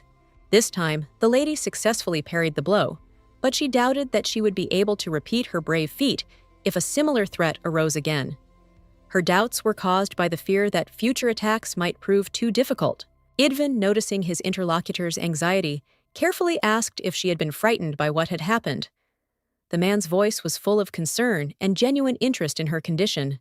The lady briefly replied that she was not afraid for herself, but for the people she was protecting. A woman's care and concern were focused on their safety, not on her own fears. Suddenly, a boy's hand appeared next to Kiriel's face, swiftly extended to support and offer protection, at a critical moment, adding a note of tension and surprise to the event. The surprised girl turned to her interlocutor, who with one movement used magic to help the aristocrat, instantly changing the course of events and demonstrating his magical power. It was pitch dark, and the room was in complete disarray, as if a storm had passed through it, leaving chaos and destruction in its wake. As Kirill approached the source of the light, she realized that Idvin had stopped time. Her understanding of what was happening shifted dramatically, opening up new possibilities and opportunities for action. The sorcerer himself was impressed by the lady's knowledge of magic, but she still determined to deal with it herself, using the sword to demonstrate her strength and skill in solving the problem. Footsteps were heard, and Kirill, with a determined expression on her face, spoke of her oath to protect the capital with her blade. The noblewoman explained that it was her duty to stand guard over the city and fight for its safety regardless of the threats. The enemy light was directed at the silver-haired guest, and the clod of energy flashing with bright lights tried to locate the source of mana in order to find out its location and direct further attacks. Confused, Kirill began to question what the sorcerer meant by these strange words, trying to decipher their meaning and understand what intentions or threats were hidden behind them. The wizard briefly replied that they did not have time for a detailed discussion at the moment and promised to explain everything in more detail later when circumstances allowed them to calmly sort out the situation. Finally, the nobleman explained to his interlocutor that this light would now strive to approach him closer and closer. The words expressed a profound metaphor about how the environment and the light begin to seek him out. Approaching the majestic crow, which was even larger than himself, the handsome man gallantly invited the lady to sit on his pet and leave this dangerous place as quickly as possible. Idvin, trying to dispel Kirill's fears, gently encouraged her, explaining that the familiar had come here for a reason, but to save his master's beloved and protect her at any cost. A mighty bird with incredible grace and strength carried the precious man on its broad wings smoothly and confidently, cutting through the endless expanses of the sky, protecting him in its flight. The townspeople gathered below, on the ground, chatted carefree, discussing their daily affairs, and not paying attention to what was happening around them. Without a moment's hesitation, Kirill decisively gave the order for the majestic crow to descend, and then gracefully and confidently jumped from the back of this powerful creature, carefully holding her sword in her hands. The girl, with a concentrated expression on her face and full of tension, raised her weapon high above her head, preparing to deliver the decisive blow with maximum determination and force. The maiden was genuinely glad to have survived all her ordeals, and full of relief, she walked towards her future groom, who was sitting behind the wall of the building with his eyes closed, as if waiting to meet her. Idvin was seriously wounded and could barely breathe, but despite the unbearable pain, he greeted Kirill with a warm smile, sincerely expressing his joy and relief at her presence. His eyes shone with gratitude despite his suffering. As the boy closed his eyes, the lady sat down next to him gently and anxiously, asking him to open his eyes and not to fall into unconsciousness, trying to keep him conscious and support him at this critical moment. The man was troubled by the wound on the woman's shoulder, from which blood was streaming, and his concern for her condition was evident in his entire demeanor. He could not take his eyes off the wound, and every gesture expressed deep concern. Kirill watched in amazement as she suddenly vanished after the sorcerer cast his magic. With each passing moment, the woman's eyes grew more and more astonished until all traces of the bleeding disappeared. The aristocrat indignantly scolded the stupid nobleman, who, despite what was happening, continued to smile, considering it necessary to first and foremost take care of his own well-being and health. Idvin, having shown heroism and resilience, realized that while Kirill was okay, he himself also felt better and more confident, and this knowledge gave him strength and determination in the current situation. The couple turned around in surprise when a loud crash was heard from behind, causing them to become alert and take their attention away from the alarm and worry that was happening in front of them. Suddenly, two men appeared behind them. One looked like Kirill, and the other had long blonde hair. Both men looked at the young people in shock, their faces expressing deep surprise and incomprehension of what was happening. Caliano, overcome with stress, began to lose consciousness and rapidly collapse, but was caught in time by another man who supported him and prevented his fall, showing quick reaction and care. Touched, and taking a deep breath, the aristocrat thought about how she had gotten to this point and what decisions and events had led to the current situation. In his hand rested an antique watch, which ticked inexorably each tick, reminding him of the inexorable passage of time and adding to the atmosphere of anxious anticipation. Colt, the fourth prince, possessed true royal majesty and charm, and his smile, full of grace and confidence, only emphasized his unrivaled beauty, attracting the admiring glances of those around him. A napkin was handed over so that the companion could carefully wipe the blood from the body, making every effort to ensure comfort and cleanliness despite the difficult situation. Kiriel, wiping her face with a napkin, expressed gratitude to the prince for his attention, and with curiosity and slight excitement in her voice, asked whether he had come to her to discuss something important or special.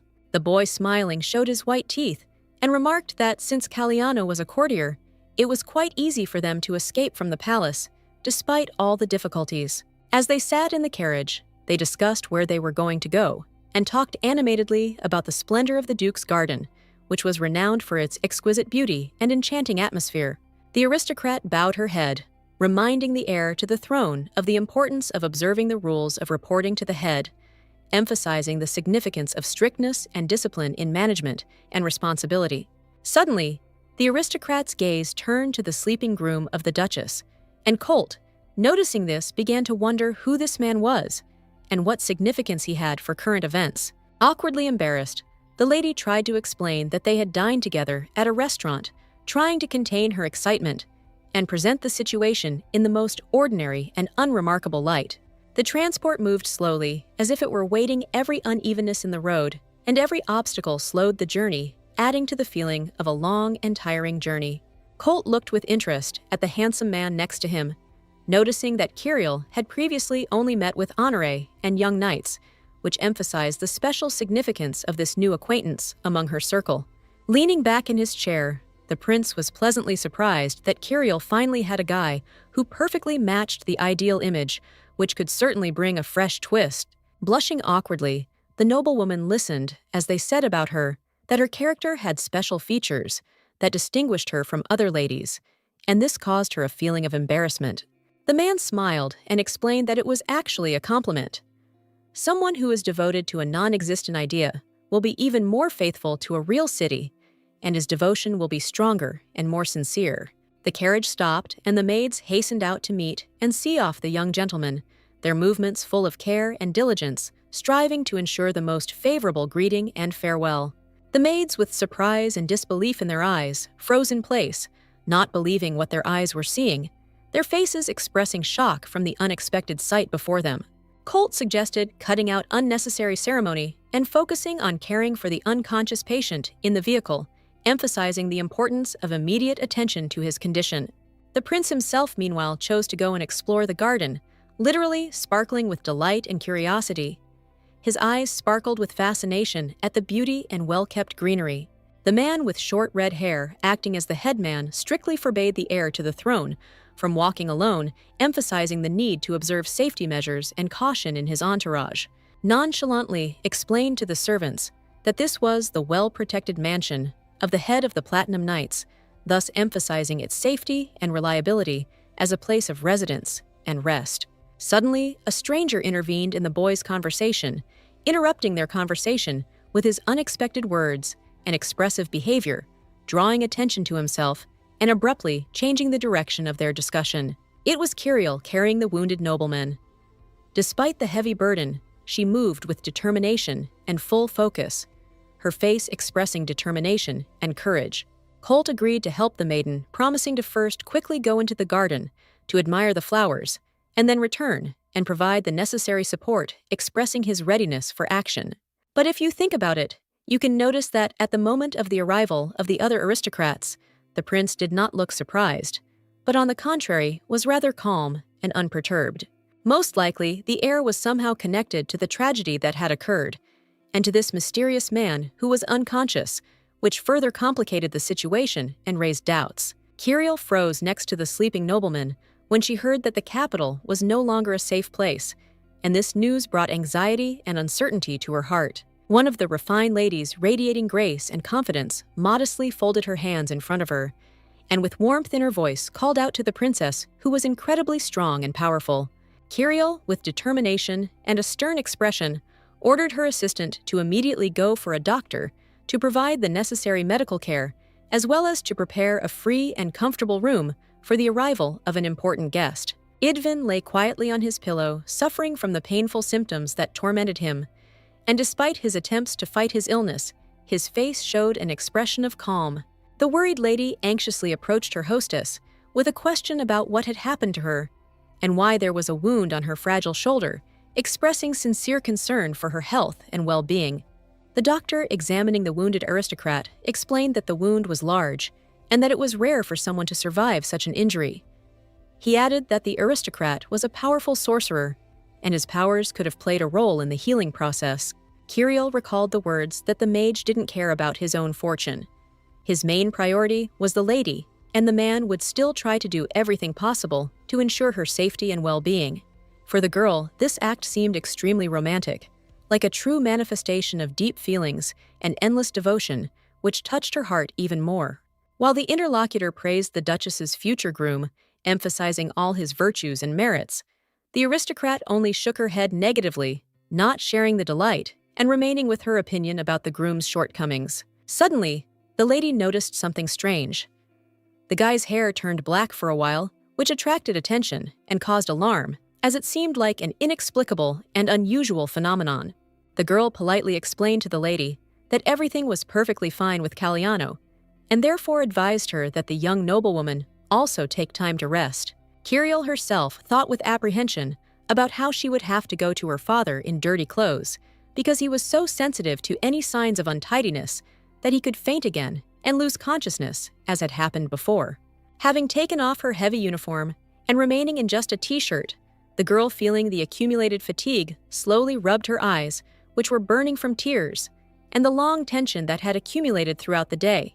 Having decided to take a bath, she suddenly remembered that the castle was no longer a safe place, and this disturbing thought made her stop for a moment because the prince and the servants already knew about it. The upset lady wondered why she had not been told such important news, since the protection of the capital was her immediate responsibility, and such information was of paramount importance to her. Looking up at the ceiling, Kirill wondered why she was so important to this mysterious handsome man, and what exactly about her caught his attention, leaving him perplexed. The swordswoman was afraid that her father would be very upset because he so sincerely wanted his youngest daughter to marry for love, and her happiness was more important to him than anything in the world. Later, she realized that the sorcerer had deliberately stopped time in order to seal his beloved's wound with a bandage, thus showing his care and affection. Idvin was lying in bed when the doctor reported with relief that the wound was not as serious as feared, but internal organs were still affected, requiring further treatment and observation. The woman said that the doctor was obliged to immediately notify the princess that the young man had regained consciousness, since this important event required immediate attention and presence. The healer realized that the hour was already late and that he should leave the room immediately so as not to disturb the patient's peace and not to interfere with the calm recovery that was so important for a complete recovery. Time passed inexorably, and the clock hanging on the wall with its measured ticking reminded of each fleeting moment, emphasizing the inevitable passage of time. As the clock struck midnight, the ring with the filigree stone inside began to emit a mysterious glow, filling the space around with a soft and enigmatic light. The man's hair was half white and half black, creating a mesmerizing contrast that seemed to divide the space into two opposing yet inseparable parts. The mage opened his eyes, awakening from a long sleep. Unusual eyes, simultaneously violet and green, sparkled with an unusual light, reflecting the secrets and depth of the magical world. The sorcerer rose from his seat and, leaning on his palms, settled himself comfortably. He had slept for a long time, and now, having awakened his male body and mind, needed time to re-enter into harmony with the surrounding world. Smiling, Idvin realized how right the voice mage had been when he claimed that it was impossible to return to his former life after meeting the couple. At that moment, he realized that everything had changed forever. A cloaked figure stood at the window and uttered the word "Ernest," trying to attract the attention of the acquaintance whose voice and sensitivity were needed for the next step in their secret business. After this, the person noted how difficult it must have been for the interlocutor, realizing that his task could have been extremely complex and required significant effort and endurance. Ernest confidently stated that this whole situation had happened solely because the gentleman had entrusted the dance magician with the care of the sick man, entrusting him with an important task. An old sack lay leisurely on the floor, While nearby in the air, a bird fluttered gracefully, filling the space with an atmosphere of lightness and freedom. The bag nearly fell when it was announced that the 11 o'clock sleeping place was cleared, and that the 3 o'clock leaf and the 7 o'clock ashes were to be prepared and arranged accordingly. After this, the guy continued explaining that a new person had been appointed to the place that had occupied the silver 2 hours, and his interlocutor could very well ask for the time to be accelerated so that all the procedures would go faster. The man in the cloak, with obvious displeasure, noted that the companion was too intrusive and that they could not afford to ask the passion flower for such trifles. The figure listened silently to the complaints of the young man, who considered the sorcerer's death unjust, especially after his lover had abandoned him. Huig suffered greatly. Reaching out to the bird, Ernest was shocked to discover that Huig's body temperature had begun to drop rapidly, causing serious concern and requiring immediate intervention. Suddenly, the little bird, as if performing a magical transformation, turned into a majestic tiger, which was a powerful and formidable predator, radiating strength and power. On this day, the animal showed extraordinary stubbornness, constantly circling the large bag, as if guarding it and not wanting to move away from it for a minute. Frowning, Ernest declared that 10 hours was enough to free up time, and admitted that he had been unable to express his feelings to beings who did not have such precious free time. Reaching out to the other mage, the boy reminded him that he had no other choice, and that he acted in accordance with the circumstances that had arisen. The man spoke coldly, and stated that he was Anchor, and that Ernest had to make Huig dance every day. Otherwise, Idvin would see his friend dance for him. The young man was deeply upset by the gentleman's words, who stated that he himself had proven unworthy and incapable of handling even simple tasks. As he passed by, the man, in a decisive and insistent tone, ordered the young man not to leave the place, emphasizing the importance of his presence and the need to remain here until further instructions. Ernest sighed sadly and turned to the strong tiger, admitting that he had no other choice, and that the circumstances had forced him to do just that. Crying, the boy loudly declared that they could not allow Huig to suffer, and that a way had to be found to ease his friend's suffering so that he could be free from pain and fear. The large clock on the tower, with its majestic and deep chimes, solemnly struck midnight, filling the silence of the night with a melodic ringing that reminded us of the arrival of a new day and evoked a feeling of the inevitability of change. The white boots stood directly in front of the broken enemies, which were nothing more than brooms made of straw and wood, crumbling under the blows and losing their original shape over time. Kiriel closed her eyes and couldn't understand why her head hurt so much after training. Many thoughts were spinning around inside her. Each pulsating blow seemed unbearable, and confusion reigned in the lady's head, preventing her from concentrating on the cause of the torment. A loyal assistant approached the captain gently, asking how she was feeling and whether she needed any help or support to ease her condition and improve her well-being. It was the same lady who had taught the young Kiriel fencing. She had a stylish bob dark eyes and a welcoming smile that radiated confidence and warmth. Taking the remains of the enemy made of straw, the girl contemptuously called the effigy pathetic, not hiding her disappointment and disgust at this helpless structure. The aristocrat sheepishly explained that she had completed the workout by releasing all her negative emotions.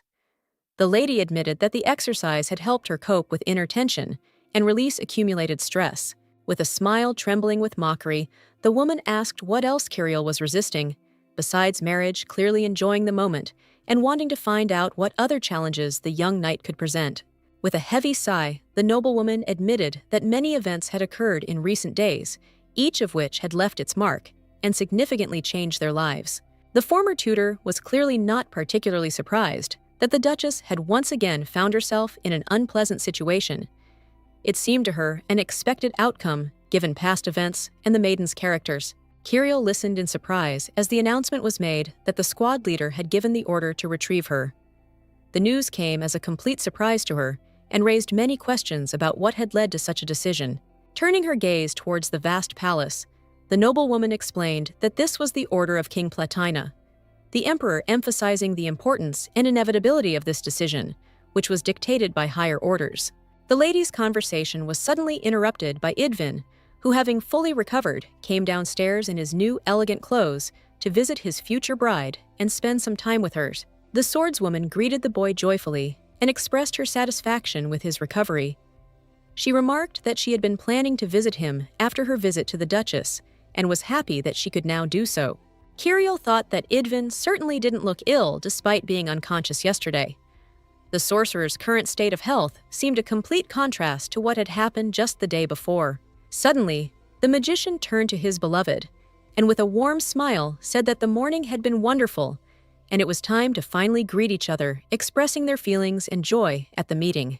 He asked the aristocrat not to look at him as a ghost, hinting that his condition and appearance could cause concern. But he had already fully recovered and was ready to return to normal life. The boy's hand was stained a bright red, reminiscent of blood, indicating that the sorcerer had just encountered something serious or painful. Noticing his companion's anxiety, Idvin asked with genuine interest if everything was okay and if there was anything he could help with or that was troubling her. Unable to tear her gaze away, Kirill replied that she felt fine and inquired with genuine interest about her interlocutor's condition, wanting to make sure that he too was okay. They shook hands, symbolizing the restoration of mutual understanding and trust, after which they exchanged warm glances, expressing recognition and support for each other. Idvin confirmed his earlier words, adding that while the lady remained alive and well, he himself felt much better and was in perfect order, which added to his confidence and peace of mind. In complete shock, the aristocrat felt strong male arms suddenly embrace her, and this unexpected display of warmth and support caused a whole flurry of emotions in her. The princess's former mentor coughed nearby, turning to the captain with a slight smile and reminding him that the moment had come to set off to continue their important journey. A worried Kirill ordered the lady to go ahead, assuring her that she herself would be a little late, but would definitely catch up with her later to complete all the necessary preparations. The man invited his beloved to hold hands, noticing that the Duchess was watching them. He hoped that this gesture would emphasize their closeness and show respect for those present. The embarrassed lady declined the hand, which was highly inappropriate in this situation, thereby violating the expected norms of politeness and respect. Finally, all the participants headed towards the palace, following the established route and preparing for the upcoming important events that awaited them in this majestic and significant place. The mentor watched the couple thoughtfully, realizing that the princess was lying when she claimed there was nothing meaningful between them. The woman understood that true feelings and relationships were hidden behind the facade of words. This is likely why Kirill worked silently, without complaining or revealing her feelings. Her inner tension and emotions were hidden from prying eyes, allowing her to focus on her work and keep her worries to herself. All the princess's former mentor wanted was to help her mistress, providing support and care so that she could cope with all the difficulties and challenges that life presented her with. A tired man sat on his bed, completely immersed in his thoughts, trying to recover from a stressful and difficult day. The relaxing silence around him contributed to deep rest. Her father's grown daughter came to visit him, and this obvious manifestation of her care and love undoubtedly pleased the old man. Her visit brought an atmosphere of warmth and joy into the house, refreshing memories and filling her father's heart with happiness and pride. Idvin stood by her side while the princess inquired about the nobleman's well-being. She watched closely, ready to offer support and assistance if needed. Bowing low, the swordswoman apologized to her father with sincere regret for not being able to visit him immediately after her return. Smiling, the man rushed to reassure his child, assuring him that he was simply very tired and that everything was fine. He tried to create an atmosphere of comfort and safety so that the little girl would not worry about his condition. Kirill was surprised by how quickly her father bonded with the sorcerer. They established a trusting relationship so quickly that they had already switched to using first names when communicating. The concerned aristocrat asked about the magician's well-being, expressing her concern and wanting to make sure that he was all right and not experiencing any health or well-being issues. The boy said he felt great after Kirill rescued him and provided first aid, expressing gratitude for her promptness and professionalism, which helped him recover quickly. The aristocrat, folding his arms across his chest, was pleasantly surprised that his daughter still retained her charm and slight embarrassment, despite all the trials and difficulties she had to face. Idvin, however, knew the truth. In fact, the noblewoman was not embarrassed, but simply distanced herself from her fiancé. He realized that such behavior was connected with an internal conflict and a reluctance to be close. The ring glittered on her finger, sparkling with bright lights, and captivating the eye with its exquisite radiance. The gemstone reflected the light, creating dazzling splashes that highlighted its beauty and value. Looking at his watch, the magician realized that he had spent all his energy on recovery, and realized that there were still 4 hours of free time left. The maiden announced loudly that she and her father had been invited to the palace. Her words were full of excitement and anticipation, as this visit promised to be an important and significant event for both of them. Idvin happily remarked that he would be incredibly happy to be alone with his beloved lady, to enjoy their time together in a calm atmosphere and deepen their connection, which was growing stronger every day. Kiriel found herself alone with the boy in the carriage, clearly looking uncomfortable and embarrassed, as her father was unable to travel with them due to health issues. The situation was awkward, and the internal tension was evident. Idvin, as if reading his companion's thoughts, noticed that she was clearly eager to close the subject as quickly as possible. He sensed the awkwardness and desire to change the conversation and tried to ease the tension. With a gentle smile, the aristocrat noted that this was close to a conclusion based on personal experience, emphasizing that such conclusions are often formed on the basis of practical knowledge and life situations. The lady angrily suggested that her companion try to guess her thoughts again, hinting that previous attempts had not lived up to expectations and that she would like him to try to better understand her inner experiences. The man suggested that the madam might have been wondering why Idvin had been able to recover so quickly from his fainting spell in just a short period of time, and was trying to understand what could have contributed to such a rapid recovery. Kiriel herself understood that yesterday's explosion was carefully staged, realizing that this incident was not accidental, but had hidden motives and intentions. Idvin understood that the lady wanted to find out what had happened to the bird, familiar, where the flashes had come from, and who the enemy was trying to understand what was happening and the true nature of the threat. The rude girl pointed out that her companion was mistaken, emphasizing that his assumptions or actions were incorrect and did not correspond to reality. Kiriel explained that it wasn't that she suspected the mage as a potential enemy, but the kind of questions he asked, which were too insightful and persistent. Idvin looked away and chose not to change the topic of conversation, giving Kiriel the opportunity to calmly and unhurriedly discuss his feelings and thoughts. The carriage moved slowly along the road, and inside it, an important conversation was taking place. It was discussed that the knight had to protect the aristocrat in every possible way, since he was an honored guest of the Duke and deserved the highest respect. After this, the girl, having carefully considered everything, emphasized that her opinion of the magician remained unchanged. She still found him extremely suspicious and alarming, which only strengthened her doubts and anxiety. The awkward lady confessed that despite her efforts to conceal it, she had been deeply concerned about her fiancé's future when he was wounded, as her anxiety for his fate had completely overwhelmed her. A stern guard with an unbending expression on his face and a stern gaze told the guests that he was obliged to conduct a thorough check of their documents and personal belongings before allowing them to enter the palace. The boys began to quarrel heatedly, and Idvin, unable to contain his emotions, shouted at the guard that they had been invited by the emperor himself, and therefore it was extremely important to hurry so as not to delay important events and not disrupt the routine. Suddenly, the guard grabbed the magician by the arm, and without letting go, said that he needed to check whether they posed any threat before allowing them further passage. Idvin clenched his teeth in pain, his face contorted with fear and anger as he tried to hide his pain and maintain an outward calm in the current situation. The swordswoman stood up to the sorcerer's defense, sternly telling the guard that he must immediately stop his inappropriate behavior and show due respect. She rudely stated that yesterday, this great magician helped one of the squads and made a significant contribution, so now he should be respected and not humiliated. Idvin was genuinely happy and grateful for the lady's help, emphasizing that he found himself completely unarmed and in a vulnerable position, and only thanks to her quick reaction and decisive actions did he avoid serious consequences. The aristocrat firmly stated that if the magician was in such a state that he could not even take off the ring, then they should go back so that the guy could recover and put himself in order before continuing on his way.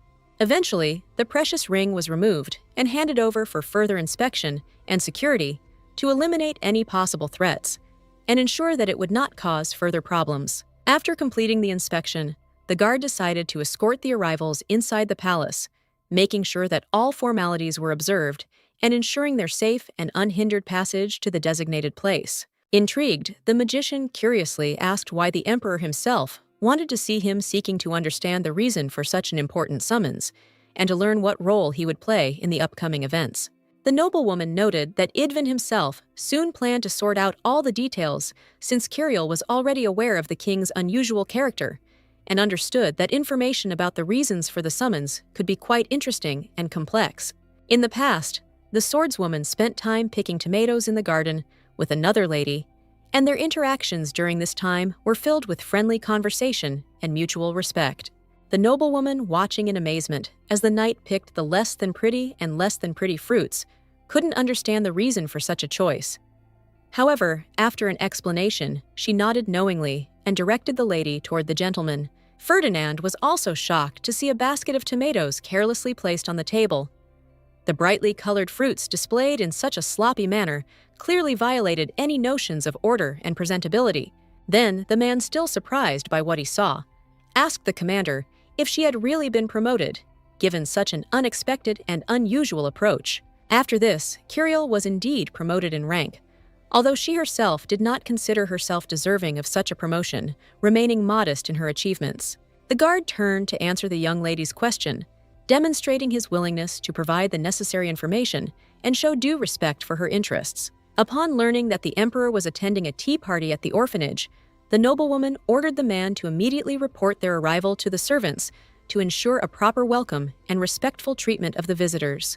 The girl caught the magician's attention, noticing that he looked extremely worried, and expressed her concern about his condition, trying to understand what could have caused such alarm. Kirill, noticing the magician's concern, said that since the king had invited him to the palace, it meant that he was already aware of all the circumstances and perhaps had his own reasons for such a decision. She asked the groom to stop being nervous, emphasizing that such behavior was unnecessary and stupid, especially considering that everything was already under control and their worries would not help resolve the situation. Soon a man appeared from behind the door and, with a welcoming gesture of his hand, paid homage to the princess, demonstrating his willingness to help and express his respect. Idvin awkwardly asked the lady if she had heard any rumors or strange stories that were going around and causing concern, trying to figure out the situation and understand what was really going on. Kirill froze in place, wondering if the sorcerer was talking about himself when he spoke of his worries and strange stories, or if there was something more significant hidden behind his words. Upon entering the ceremonial hall, the young men, dressed in elegant attire, greeted the emperor with deep respect and reverence, placing their hands on their hearts in a symbolic gesture of recognition of his highest status. Father Kirill stood there, and the ruler sat on the throne next to him, who, interrupting the formalities, proposed getting down to business in order to focus on the main issues and discussions. Modestly, Idwin addressed the emperor, declaring that he was entirely at his disposal and ready to serve him in whatever might be required, with complete devotion and respect. It turned out that the ruler had called them to discuss what had happened the day before, to find out all the details, and to understand the strange magical phenomena that were causing concern. The man on the throne already knew that Idvin had been extremely ill and wounded the day before. Fortunately, the knight and other subjects had healed the mage, providing aid in his hour of need. Kirill replied to the king that unfortunately losses could not be avoided, but that she did her best that day, remembering the teachings and trying to apply her knowledge to the best of her ability. Rumors circulated that by joining forces and displaying incredible courage, the pair of young people were able not only to escape, but also to stop the impending danger, preventing a catastrophe and saving the lives of many. The light they began to fight against appeared about a month ago and began to spread rapidly, threatening everything in its path and eclipsing even the brightest hopes. This light could also be observed from the imperial palace, where it pierced through the garden, twisting between the trees, and like a luminous ghost covered the entire landscape, leaving no corner untouched. The first to notice it was the minister, who, frightened, cried out in horror because the light was rapidly engulfing everything around, threatening even the most protected corners of the palace. The knights tried to resist the ancient magic, but their efforts proved futile and useless, as the ancient force continued to inexorably destroy everything in its path. Idvin finally realized the reason for his presence here, because as a sorcerer, he could unravel the mystery of the ancient magic that seemed to appear out of nowhere. After this, the aristocrat warned that it would not be possible to destroy the light, but only to investigate its nature and temporarily close the distorted time. Thus, Idvin arrived with the swordswoman. The man intended to trap the light, and Kirill was to destroy the enemy to eliminate the threat and restore peace. The aristocrat could not refuse the emperor, since she was his faithful servant and subject obliged to obey his orders and carry out any instructions. Such devotion brought a smile to the ruler's face. He believed that if the aristocrat joined forces with the strange sorcerer, their combined efforts could effectively combat the threat and restore order. However, the emperor believed that in order to maintain fairness, the young people should be married, and was even prepared to pay for champagne at the engagement party in order to support this union and strengthen the trust between them. Shocked and confused, Kirill froze in place, not knowing how to adequately respond to such an unexpected and unexpectedly difficult proposal, which placed the girl in a difficult and unexpected dilemma. The ruler hastened to explain that he had heard of an outstanding and ideal type of knight commander who possessed all the necessary qualities for marrying the duke's daughter. The man said that it would be foolish to miss such a unique opportunity, which provided the opportunity to strengthen his position and take advantage of all the benefits of the proposed alliance. Kirill, gathering all her resolve, thanked the emperor in a quiet but noticeably nervous voice, trying to hide her emotions behind polite words, despite the unexpectedness of the situation, which put her in a difficult position. After this, the ruler, not wanting to detain his guests any longer, decided to give them time to prepare, realizing that important matters lay ahead that required complete concentration and calm. Before leaving the hall, the lady and the aristocrat bowed deeply and respectfully, expressing their sincere respect and gratitude to the ruler for the honor. The lady thought to herself that duty remained duty, and it had to be fulfilled. But could it really be that the man really did not have any more words to express his feelings or intentions? The noblewoman was deeply impressed by the cold indifference of the sorcerer, who walked confidently ahead of her, as if neither the gravity of the situation nor the presence of another person affected him. Suddenly, the girl stopped abruptly, hearing someone call her name. The sound of this voice unexpectedly cut through the silence, causing her to freeze in place and feel her heart beat faster, anticipating something important. The man, the second in command of the Swan Knights, was in complete shock when he learned that the head of the order was already getting married. This news shocked him, as he did not expect such a turn of events, and was amazed. The noblewoman standing nearby confirmed her earlier words about the wedding ceremony, adding that the information was reliable and the ceremony was indeed scheduled for the near future. Awkwardly and a little embarrassed, the boy apologized to the lady, trying to express his sincere remorse and correct the situation despite the awkwardness of his behavior. Smiling tensely, the worker asked how long the commander would let the bard go, trying to hide his concern and interest despite the obvious awkwardness of the situation. Kirill replied that the bard would only take a day or two off, which should be enough time to recover and prepare for further tasks. The deputy, with regret and some disappointment, stated that unfortunately, he would not be able to attend his girlfriend's wedding, as his duties and urgent matters would not allow him to be there on that important day. The noblewoman sat wearily at her desk, carefully sorting through papers.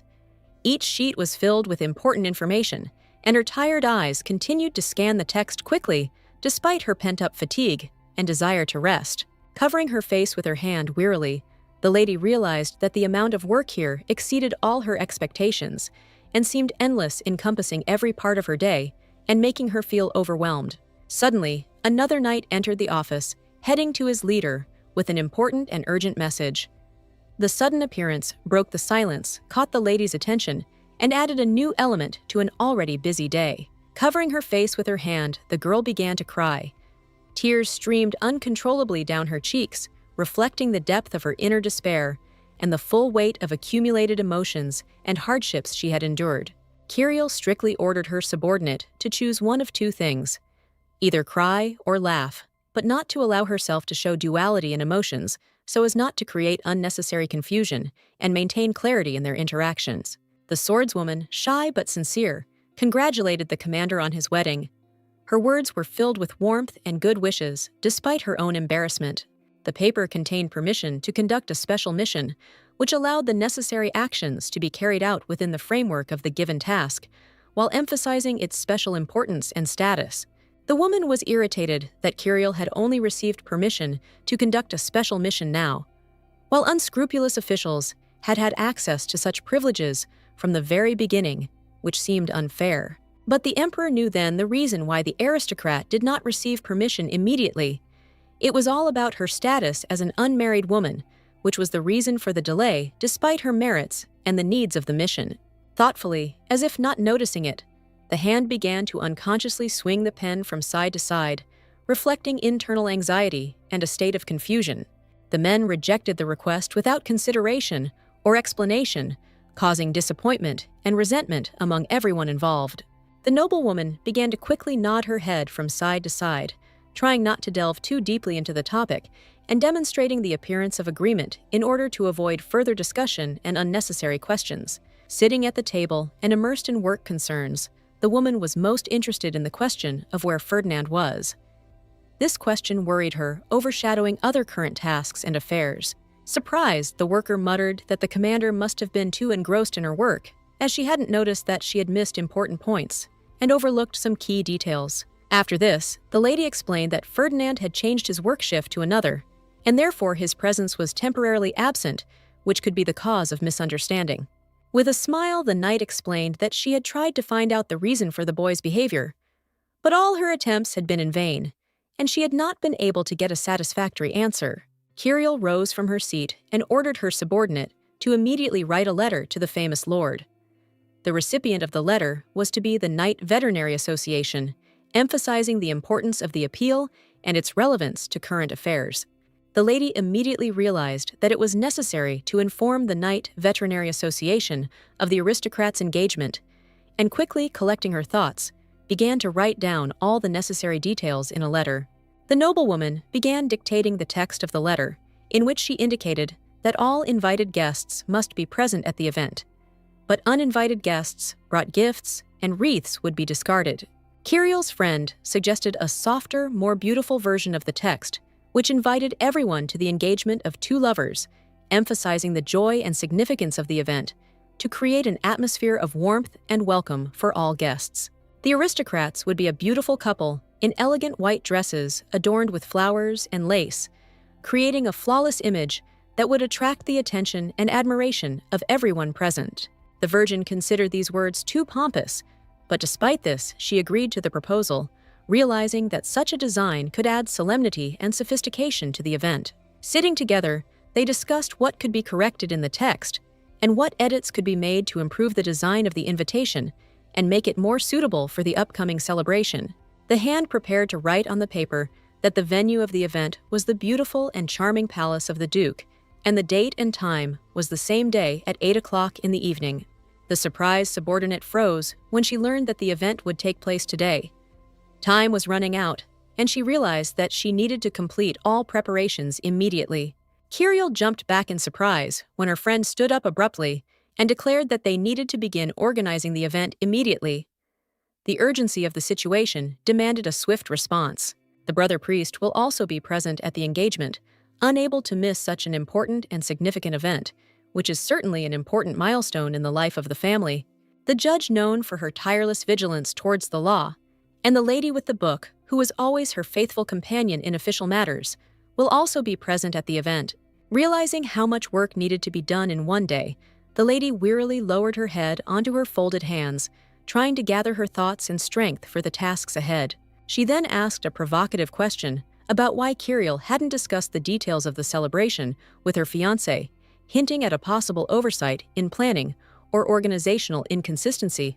Looking away, the aristocrat replied that their marriage was fictitious, and therefore she did not discuss the details of the celebration with the groom, since she did not really want to marry him. As if remembering something important, the subordinate jumped up from her seat. To this, the lady, with slight irritation, declared that no gift was needed, emphasizing that all attention should be focused on preparing for the event. With a smile, the lady went off to send the letters, deciding to leave the swordswoman alone so that she could focus on her tasks and not be distracted by additional concerns. The lady slammed the door and left, leaving the beauty alone in the room so she could continue her work in complete silence and concentration. This allowed her to immerse herself in her tasks without being distracted by outside noises and disturbances. On the commander's desk, among other objects and documents, lay the magician's ring, abandoned and forgotten, a reminder of past events and hidden secrets. Taking the jewel in her hands, the noblewoman thought that it would be appropriate to return this thing to its true owner, so as not to leave behind memories of the past that could disturb the order and cause unnecessary unrest. Holding the jewelry in her fingers, Kiriel began to practice her engagement vows, carefully pronouncing the words and tuning into the importance of the upcoming event so that she could deliver them flawlessly at the right moment. The palace stood proudly against the sky, which was painted in shades of pink and purple, creating a mesmerizing and majestic landscape that emphasized the incredible beauty. The servants moved tirelessly throughout the mansion, carefully and meticulously, searching for the necessary items and simultaneously tidying up every corner to create the ideal conditions for the upcoming event. Kiriel's relatives were full of joy and excitement, actively assisting the servants in the preparations, putting their energy and enthusiasm into every detail to make the event truly unforgettable. Suddenly, the priest stopped listening to what was happening around him and realizing that in reality, he was just an incompetent bishop who was unable to cope with what was happening. On the distant horizon stood a man with deep scars and bright red hair who was known as a pagan. This was Uriel's husband, whose name was Count Killian. The man approaching the boy emphatically denied being a pagan. He explained that he simply believed in the forces of nature and sought freedom from traditional religious dogma. The cake was carefully placed on the table, ready to become the centerpiece of the celebration and delight guests with its exquisite appearance and appetizing aroma.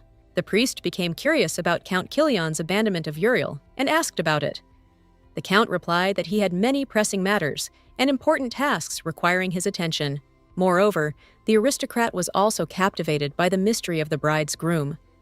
He was deeply interested in who this man was and what qualities and characteristics distinguished him as a future spouse. While adjusting the decoration on the cake, the priest stated that Kiriel was his sister, as was Uriel, thus revealing the family ties that bind these people. The count asked where the bride was, to which Ezekiel replied that she continued to work even during her own wedding, remaining faithful to her duties despite the important event. The maids, busy with their duties, moved quickly around the spacious hall, carefully placing trays with a variety of treats to ensure the comfort and satisfaction of all guests at the event.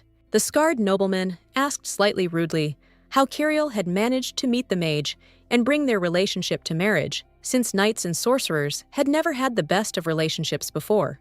Idvin was a mysterious figure who aroused everyone's interest, as he might have had evil intentions hidden behind the mask of mystery. Hearing doubts about the love between the couple, the priest placed his hand on the count's shoulder and ordered him to dispel all suspicions, emphasizing that Kiriel had made her own choice, and it should be respected.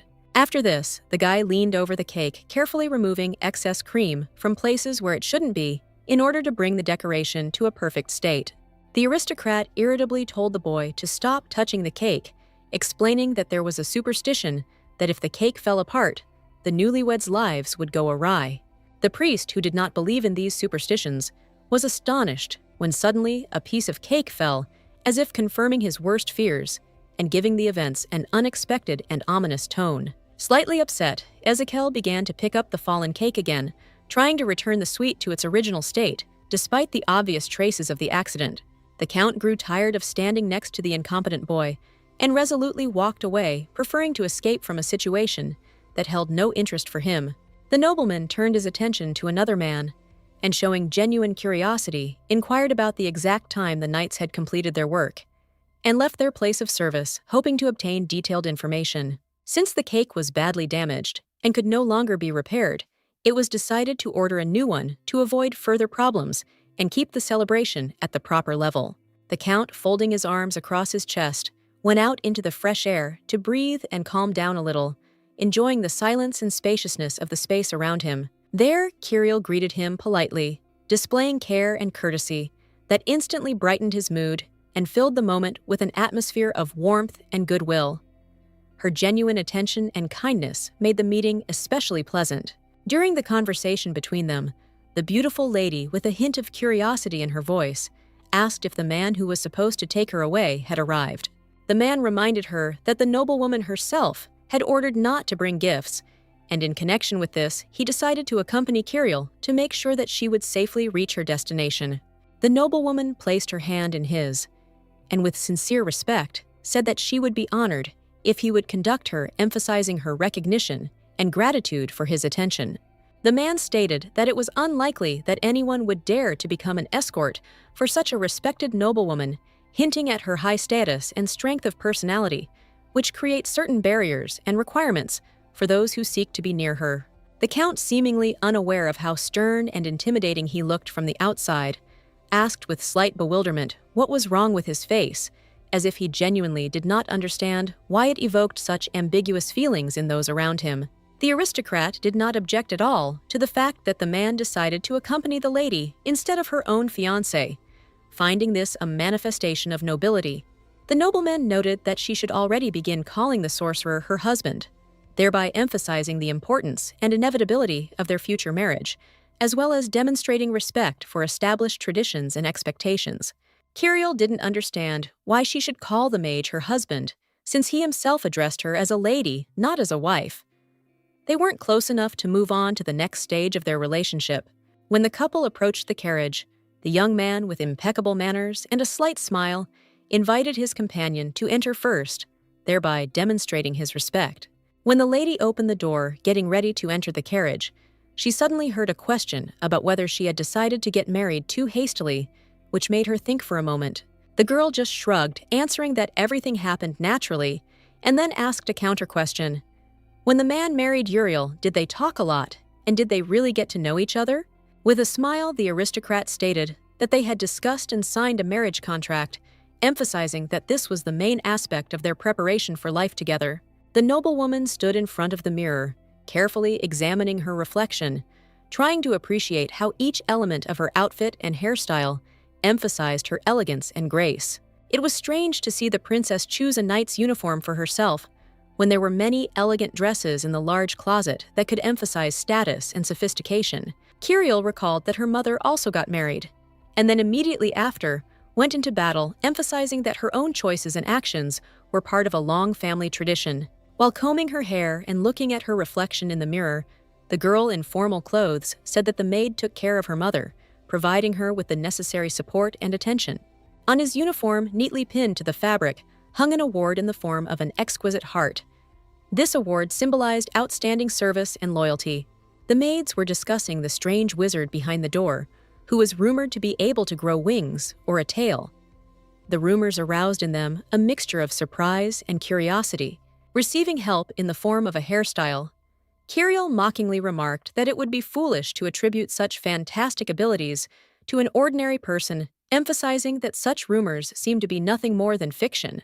The aristocrat, before holding the engagement, wanted to see the groom, which pleased the caring servants, who had to carefully ensure that no one came and did not disrupt their meeting. Smiling, the noblewoman, confidently, declared that when the time was right, she would come out herself. Her voice was calm and determined, emphasizing her confidence that the beauty was in control of the situation. Walking down the dark corridor, the lady couldn't find a single living soul.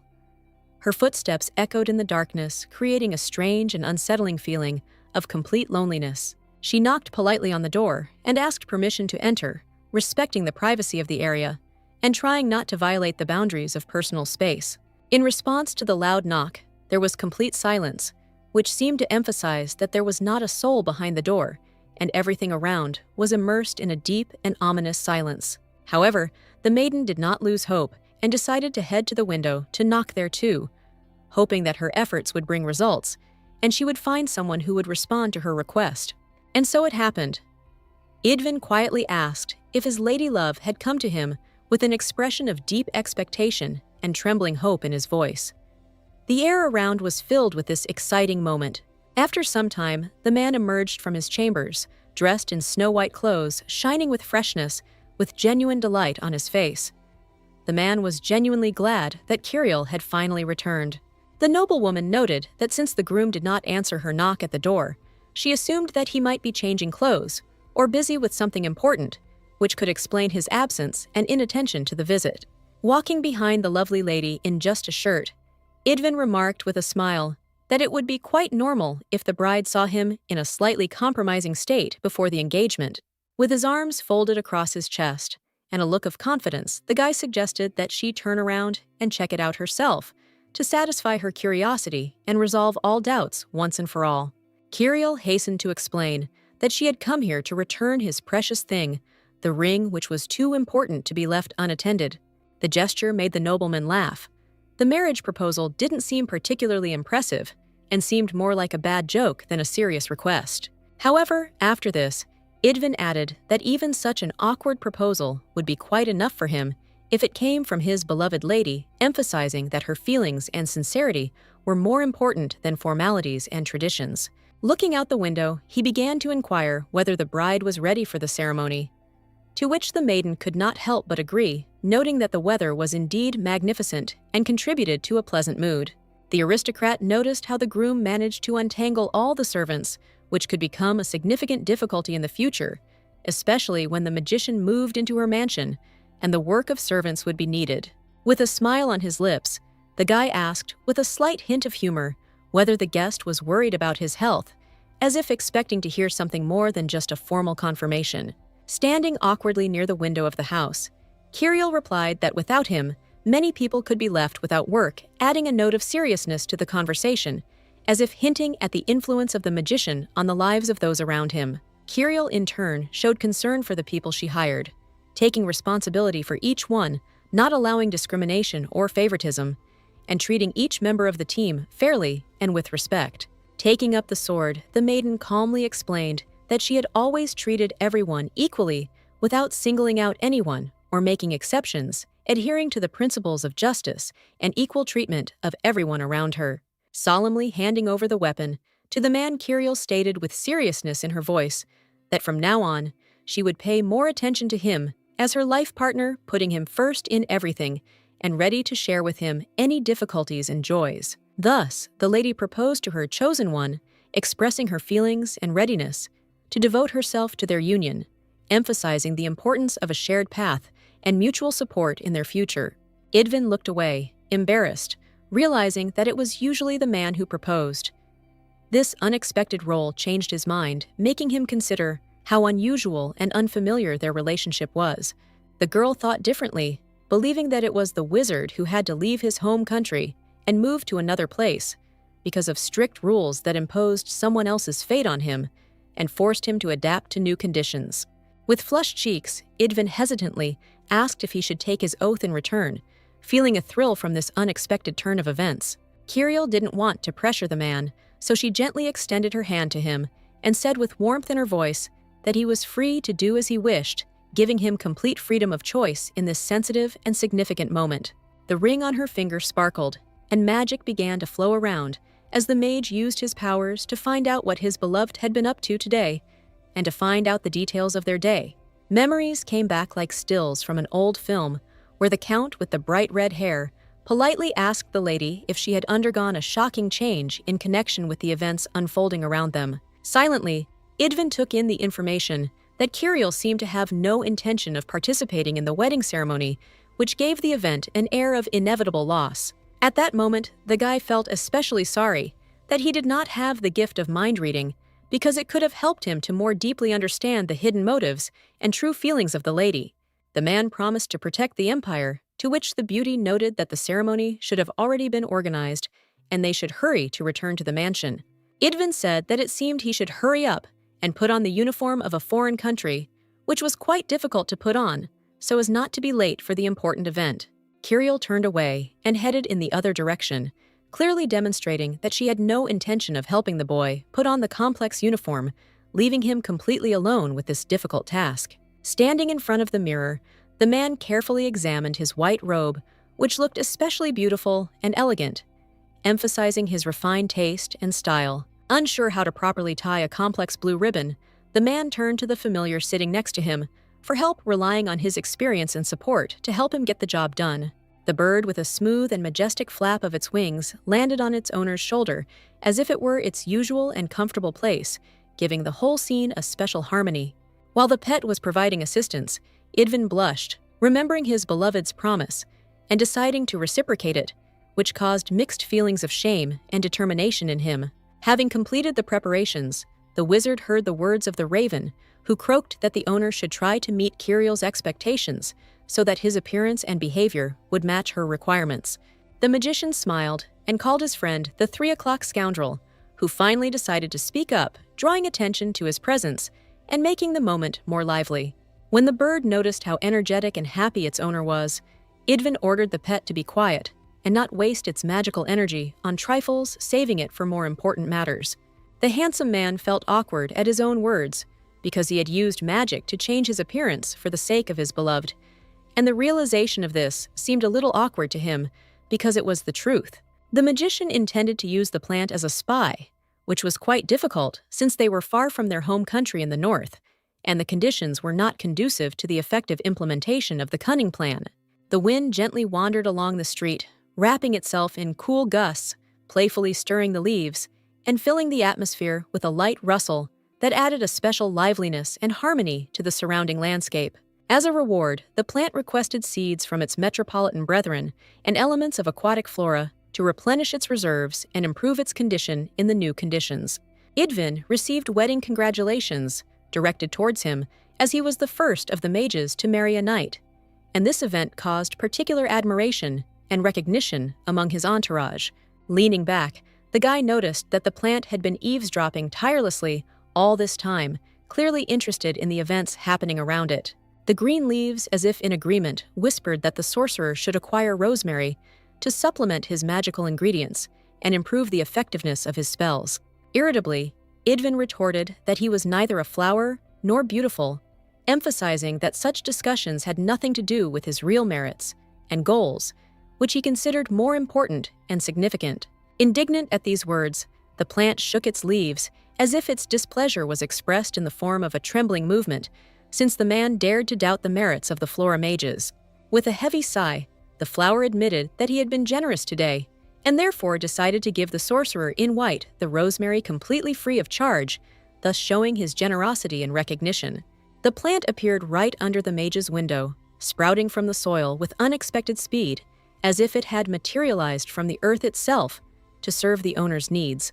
With a smile, Idvin agreed to accept the gift as it was presented, fully aware, and acknowledging not only the generosity, but also the symbolic meaning of this gesture, which emphasized the respect and mutual understanding between them. After this, the magician turned to the raven, hinting at the need for its help, as if expecting the bird to understand the silent request and provide support in the current situation. The raven obediently plucked a sprig of rosemary, demonstrating its willingness to help and fulfill the mage's request. The act was an act of complete devotion and a desire to serve despite the invisible yet strong connection between them. Now Idvin was completely ready to meet his bride, excited and anticipating how wonderful and exciting their long-awaited new life together would begin. Kiriel stood quietly, and with a slight trepidation at the door, her gaze fixed on the horizon, awaiting the arrival of her companion, who would guide the aristocrat into a new, uncharted chapter of their shared destiny. The maiden herself could not get rid of obsessive thoughts about the emperor's words, which did not leave her alone, constantly returning to her consciousness and leaving a deep mark on her soul. Then, in the distant past, the king summoned the knight to discuss an important and highly secret matter that required their joint attention and wise advice. With a smile, the overlord explained that, depending on how Kiriel used magic, the future of the entire country could change dramatically, opening up a whole range of possible outcomes. Idvin, with a raven perched on his shoulder, listened to the congratulations on his engagement, trying to maintain his calm and dignity at this important moment. The lady was pleased that the man had finally finished dressing and tidying himself up, saving her from a long wait and allowing her to get down to business. The sorcerer, showing keen interest, began to question the lady about what was supposed to happen today, since she had not revealed the details of the upcoming events. The lady explained that they would first be married by a priest, and then the registrar would issue an official marriage license.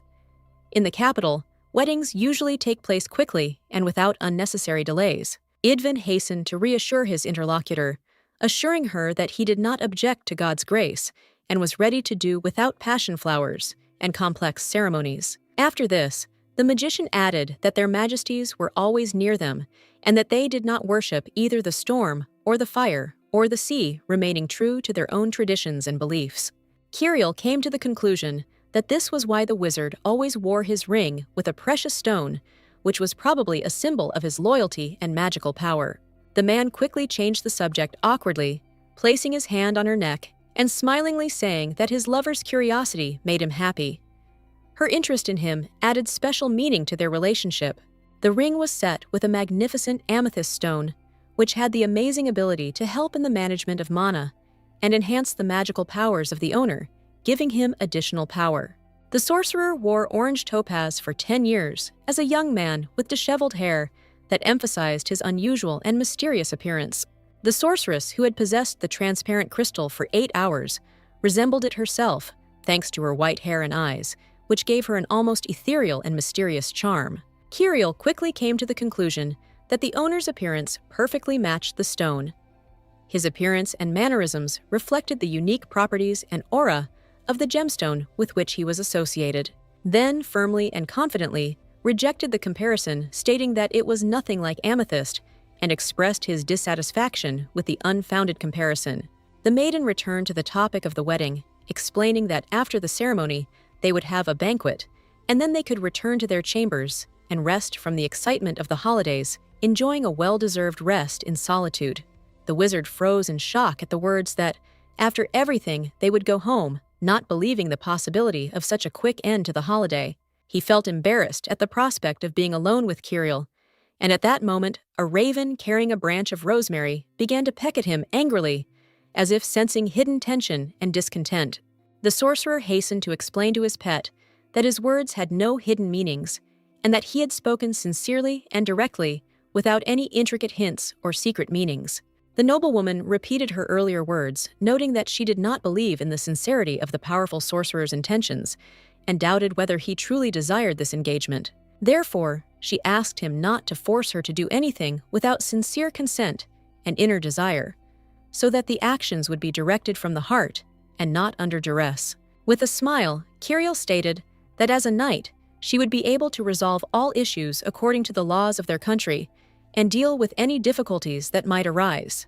They approached the common room where other aristocrats had already gathered, ready to take part in the upcoming event, creating an atmosphere of tense anticipation and haughty discussion.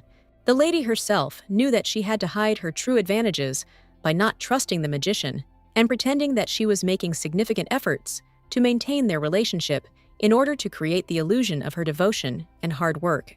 Idvin, however, understood that he could not reveal his true intentions, which were related to the desire to work with Kirill and gain her love, so he had to hide his real feelings and motives. With a cheerful expression on his face, the man suggested that they should enter together, thus creating a sense of unity and cohesion before entering the hall, where others were already waiting for them. Holding hands, they entered, causing a slight noise and attracting the attention of those present, as if their union was a special event that brought an atmosphere of excitement and anticipation. When the groom asked what time it was, the lady sighed, realizing she should have arrived earlier. She was already imagining Uriel's anger at their lateness and the displeasure that would follow. And indeed, a beautiful lady in an elegant blue dress stood nearby, holding herself with dignity and grace, her fan like a weapon against everything around her. The irritated Uriel could not help but notice the newlyweds' lateness. Her displeasure and indignation were obvious, and the woman could not hide her disappointment at their disrespect for the important event. Idvin and the bride took their seats at the table, immersing themselves in the atmosphere of a gala dinner, where every element from the table setting to the conversation emphasized the significance of this special moment. Their hands clutched the book, tightly ready to begin reading, waiting for the moment when they could delve into the content and get down to business. It was Brother Kirill, a priest, who was about to perform an important ceremony that would mark the beginning of a new stage in their spiritual life. The room was furnished with elegant tables, at which aristocrats sat comfortably chatting among themselves and attentively following what was happening. The noblewoman watched her husband closely, realizing that among the guests present, there was not a single one of his acquaintances, which caused her anxiety and doubt. Noticing the bride's intense attention, Idvin suggested that they hold hands to demonstrate closeness and understanding at this important moment. Behind them, the nobles whispered, discussing the commander's inability to take her eyes off her husband. This prompted a multitude of puzzled comments and smirks, seeking to reveal hidden secrets and motivations, adding to the intrigue. The bishop asked to carefully examine all the amulets that were on him to ensure their meaning and correct placement. After this, he finally began the ceremony, trying to make it as short and concise as possible so as not to delay the guests and to maintain the solemn spirit of the event. Uriel gave a displeased look, laced with hidden irritation and disappointment, which revealed her inner dissatisfaction with what was happening and emphasized her great disgust with the situation. Noticing the irritated look, the bishop hastened to reassure the lady, assuring her that all rules would be strictly observed to dispel her worries and ensure order. The groom couldn't help but notice how meticulous and thorough the priest was in preparing and conducting the ceremony, carefully monitoring every detail and nuance. The man expressed his sincere well wishes, hoping that happiness would accompany the couple and that their hearts would never regret the choice they had made. The fathers watched their daughter's fate with trepidation, reliving every moment of her important and solemn event. The lovers' hands intertwined in a tender and symbolic gesture that symbolized their deep connection and mutual affection, creating an indescribable feeling of unity and closeness between them. The priest gave the newlyweds his blessing, filling their hearts with a special spiritual light and warmth that would accompany them throughout their life together. Uriel expressed her wishes, filling her words with sincere feelings and hope for a happy future, for the newlyweds, leaving them with a feeling of warmth and support. The men burst into tears, their tears filled with deep concern and pride for their daughter's fate. They worried about her future while simultaneously feeling proud of how the little girl was boldly entering a new chapter of her life. At this point, the ceremony came to an end, and the newlyweds had the opportunity to mingle with their guests, exchange congratulations, and thank everyone for their presence and support. Suddenly, a strange hand grabbed Kiriel's hand, interrupting the moment of intimacy and drawing the attention of everyone around to the unexpected intervention. It was Celia, a sweet lady, with a gentle look, hair braided into neat braids, and light eyes that radiated kindness and charm, attracting attention with her gentle and refined appearance. The girl, with a gentle and confident gesture, led her childhood friend, creating an atmosphere of trust and sincerity into which both immersed themselves with joy and warmth. They stopped in the corridor, remaining alone in silence without prying ears, and allowed themselves to enjoy the moment when only their voices broke the peace, creating a feeling of privacy and intimacy. With a feeling of longing and slight envy, she asked Kiriel where she had found such a magnificent, handsome man, whose charm and grace could conquer hearts and eclipse any idea of perfection. Grabbing her friend's hands and unable to calm down the lady without hiding her excitement, tried to interrogate the knight, demanding explanations and details. With a tired sigh, Kiriel explained that such a trick was simply a trick, not real magic, and that true magic consisted of much more complex and profound arts. The noblewoman was absolutely delighted, because for the first time in her life, she had met a sorcerer, and this meeting filled her heart with incredible excitement and trepidation. The swordswoman removed her hands and, with a slight sigh, explained that now was not the time for introductions. She promised to introduce them later, when the circumstances were more appropriate and convenient. Celia said that they hadn't seen each other for a long time, and that they should catch up as soon as possible, fill in the gaps in their lives, and share the latest events and experiences.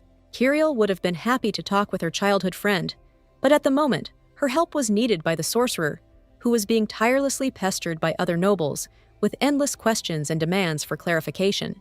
One of the girls curiously asked the magician to take a rose from his sleeve, hoping to see a manifestation of his magical mastery and enjoy a small miracle.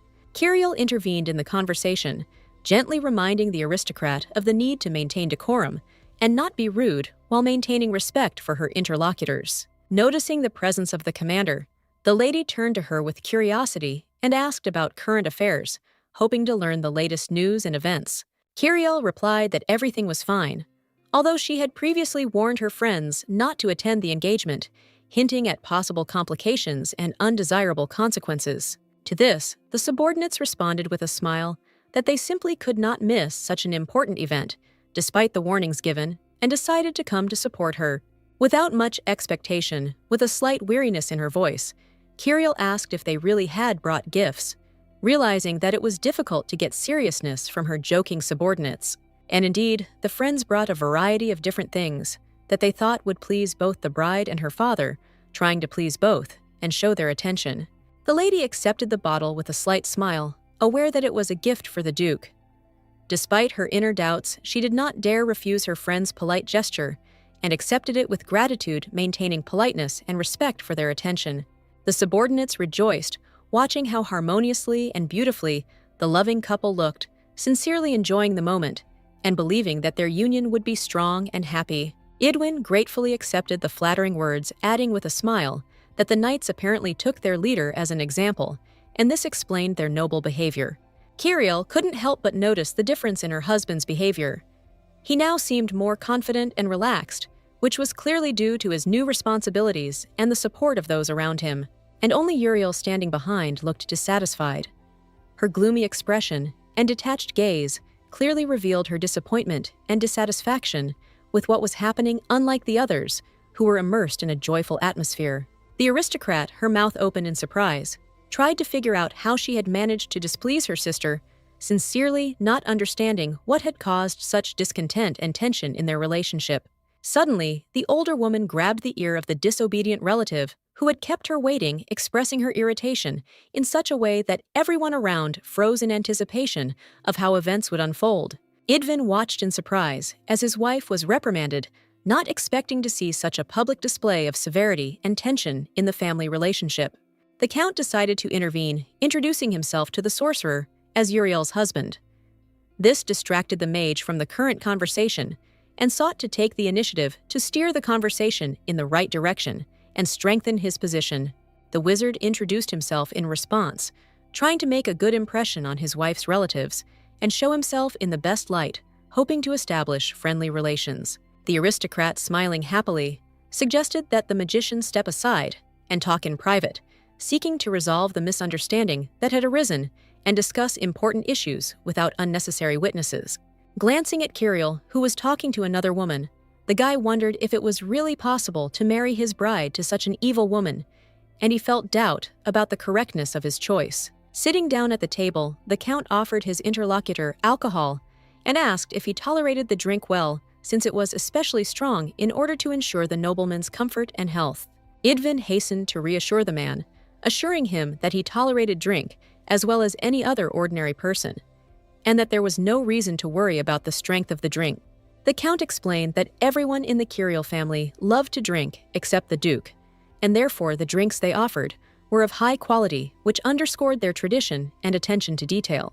The red liquid flowed into the glass, shimmering and sparkling with every movement, creating an atmosphere of luxury and sophistication, as if heralding the beginning of a wonderful and exciting evening, full of pleasant surprises and unforgettable impressions.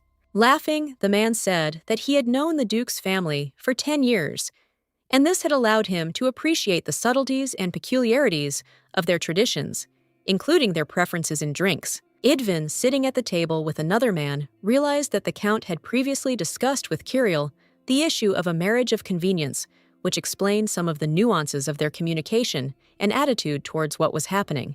Therefore, after thinking, the sorcerer told his interlocutor that he apparently knew a lot about his bride, hinting that information about her was accessible and important to him. Laughing, the aristocrat said that the sister of his lovely wife was also his sister, hinting at the close family ties and common roots that connected them.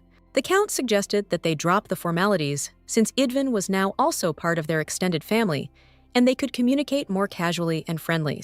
Having received a response from the man, asking what he would think, he stated that the magicians were not such important figures, and they should behave more simply, hinting at the need for a more modest and relaxed behavior. The two noblewomen discussed the sorcerer, speculating that he might well have had a magical fairy in his hands, or that he could fly, adding an element of mystery and magic to his image. The wizard responded coldly and said that if he really had such powers, he would have immediately punished the rude Count, demonstrating his displeasure and pointing out his unfair treatment. The aristocrat agreed with his interlocutor's words, hinting that there was a bias in society that determined how he was treated and how his abilities were assessed. Raising his head, the sorcerer said that the Count had apparently tried to help him despite his initial dissatisfaction, and expressed gratitude for his attempt to sort out the situation. The nobleman looked away, admitting that he acted in this way for the sake of his wife's family, and the Duke emphasizing that his motives were connected with duty and respect for his loved ones. He was worried about Kirill, who was arguing with her sister, noting that the girl was still very young, constantly worried about others, and did not think about herself at all, which made him worry for her well-being. And now, the care of the aristocrat fell on the shoulders of the magician, who had to take responsibility for her well-being and protection. Kirill was clearly different from the others. She didn't wear dresses, preferring to hold a sword, and had a different personality. Many wanted her to change and become more feminine, considering her unusual hobbies and behavior too unconventional. Holding the drink in his hands, the man realized that the knights of the wife's order treated him differently, expressing respect for the commander's choice and his status, which emphasized their loyalty and recognition of authority. Realizing that the count's delay was becoming inappropriate, Idvin decided to end the meeting to allow everyone to return to their business and not waste the precious time of such an important guest. Uriel suggested that her sister go out and talk in private to discuss the issues that had arisen in a more private setting and resolve them without unnecessary witnesses. Watching his beloved, the nobleman blushed as if he had met his true love for the first time. This testified to the fact that their contractual marriage also contained genuine feelings despite the formality. Before letting his interlocutor go, the man declared that the sorcerer would make a good drinking companion, emphasizing his sympathy and suggesting that they could have a good time together, talking and drinking. If the magician's friend saw a strange man, she would say that he had black speeches, meaning that one should be careful with such people and keep one's distance. Suddenly, Kirill approached the commander of the Order of Storks, expressing obvious curiosity and interest in his presence, and with some caution asked what he was doing there and the reasons for his unexpected visit. The surprised sorcerer was shocked to realize that his wife knew the mysterious stranger with the negative aura, and this discovery left him completely confused. Idvin, realizing that his beloved had the situation under control, was finally able to calm down and relax, freeing himself from tension and anxiety. A silence fell between the men seated at the table, enveloping them in a moment of calm and anticipation, each lost in their own thoughts and reflections, creating an atmosphere of deep solitude. Suddenly, another knight with a scar on his face appeared, and turning to his subordinate, asked if this was the reason he had decided to attend the ceremony, trying to understand someone else's motivation. Thinking that the boy had done something stupid, the knight demanded that he immediately apologize to the owner of the mansion, demanding respect, and that the situation be corrected. Bowing politely, Kirill gently asked them not to worry, trying to calm everyone present, and assure them that she had already resolved the issues that had arisen, and everything was under her control. After this, the guests' attention turned to the groom who was sitting behind the bride, and it was said that the noblewoman's husband was a magician, which added an element of intrigue and mystery. When he asked her if she understood the significance of such a life partner, his words were full of sincerity, and the boy hoped that the knight would understand the full depth of feelings and intentions. Half seriously, the aristocrat said that she was deeply aware and accepted all the consequences of her choice, perfectly understanding its significance and impact on her life. The head of the order clarified that the aristocrat is now granted full rights to participate in governance, since this privilege was granted as part of the engagement, which opens new horizons for participation in leadership affairs. Kirill listened silently as he explained that there was a possibility of breaking off the engagement, and that it was crucial to preserve her bloodline by not getting involved with mages who could put it at risk. After this, the maiden's eyes filled with anger, and she said that this was an even greater disrespect than the disdain of a subordinate leader. Now it was necessary to apologize for such a clear insult. The irritated nobleman waved his hand sharply and said with obvious displeasure that his intention was simply to warn the lady and not to offend the beauty in any way. Idvin, sitting in the audience, was a real menace, radiating an aura of danger and unpredictability that made those around him feel tense and wary. Before leaving, the head of the foreign order expressed hope that with time, the lady would come to her senses and see the world not through rose-colored glasses, but in a real light that could reveal the true state of affairs. The princess resolutely rejected any sign of doubt regarding the mage's choice, emphasizing that the choice had been made by the empress herself. questioning the Empress's decision would not only be inappropriate, but also an act of treason. She loudly declared that the man must trust the order that fought for their interests. At the same time, the maiden warned that this order, despite its loyalty, was also capable of rebellion. Unable to bear the anger of his interlocutor, the man apologized, realizing that his behavior had provoked an inappropriate reaction and required immediate correction. He then added that he had no ill will towards Curiel herself, emphasizing that his words and actions were aimed solely at correcting the situation and not at personal insult. Having finished the conversation, the leader turned and said goodbye to the Duke's daughter, expressing his respect and gratitude for her understanding before leaving the room. A subordinate quickly walked behind him, relying on his care and anxiety, begging the commander not to leave and to wait for him despite the chief's rapid step. At this time, the Duke was seeing off his relative, who, exhausted by the long celebration and suffering from a severe headache, needed help and support.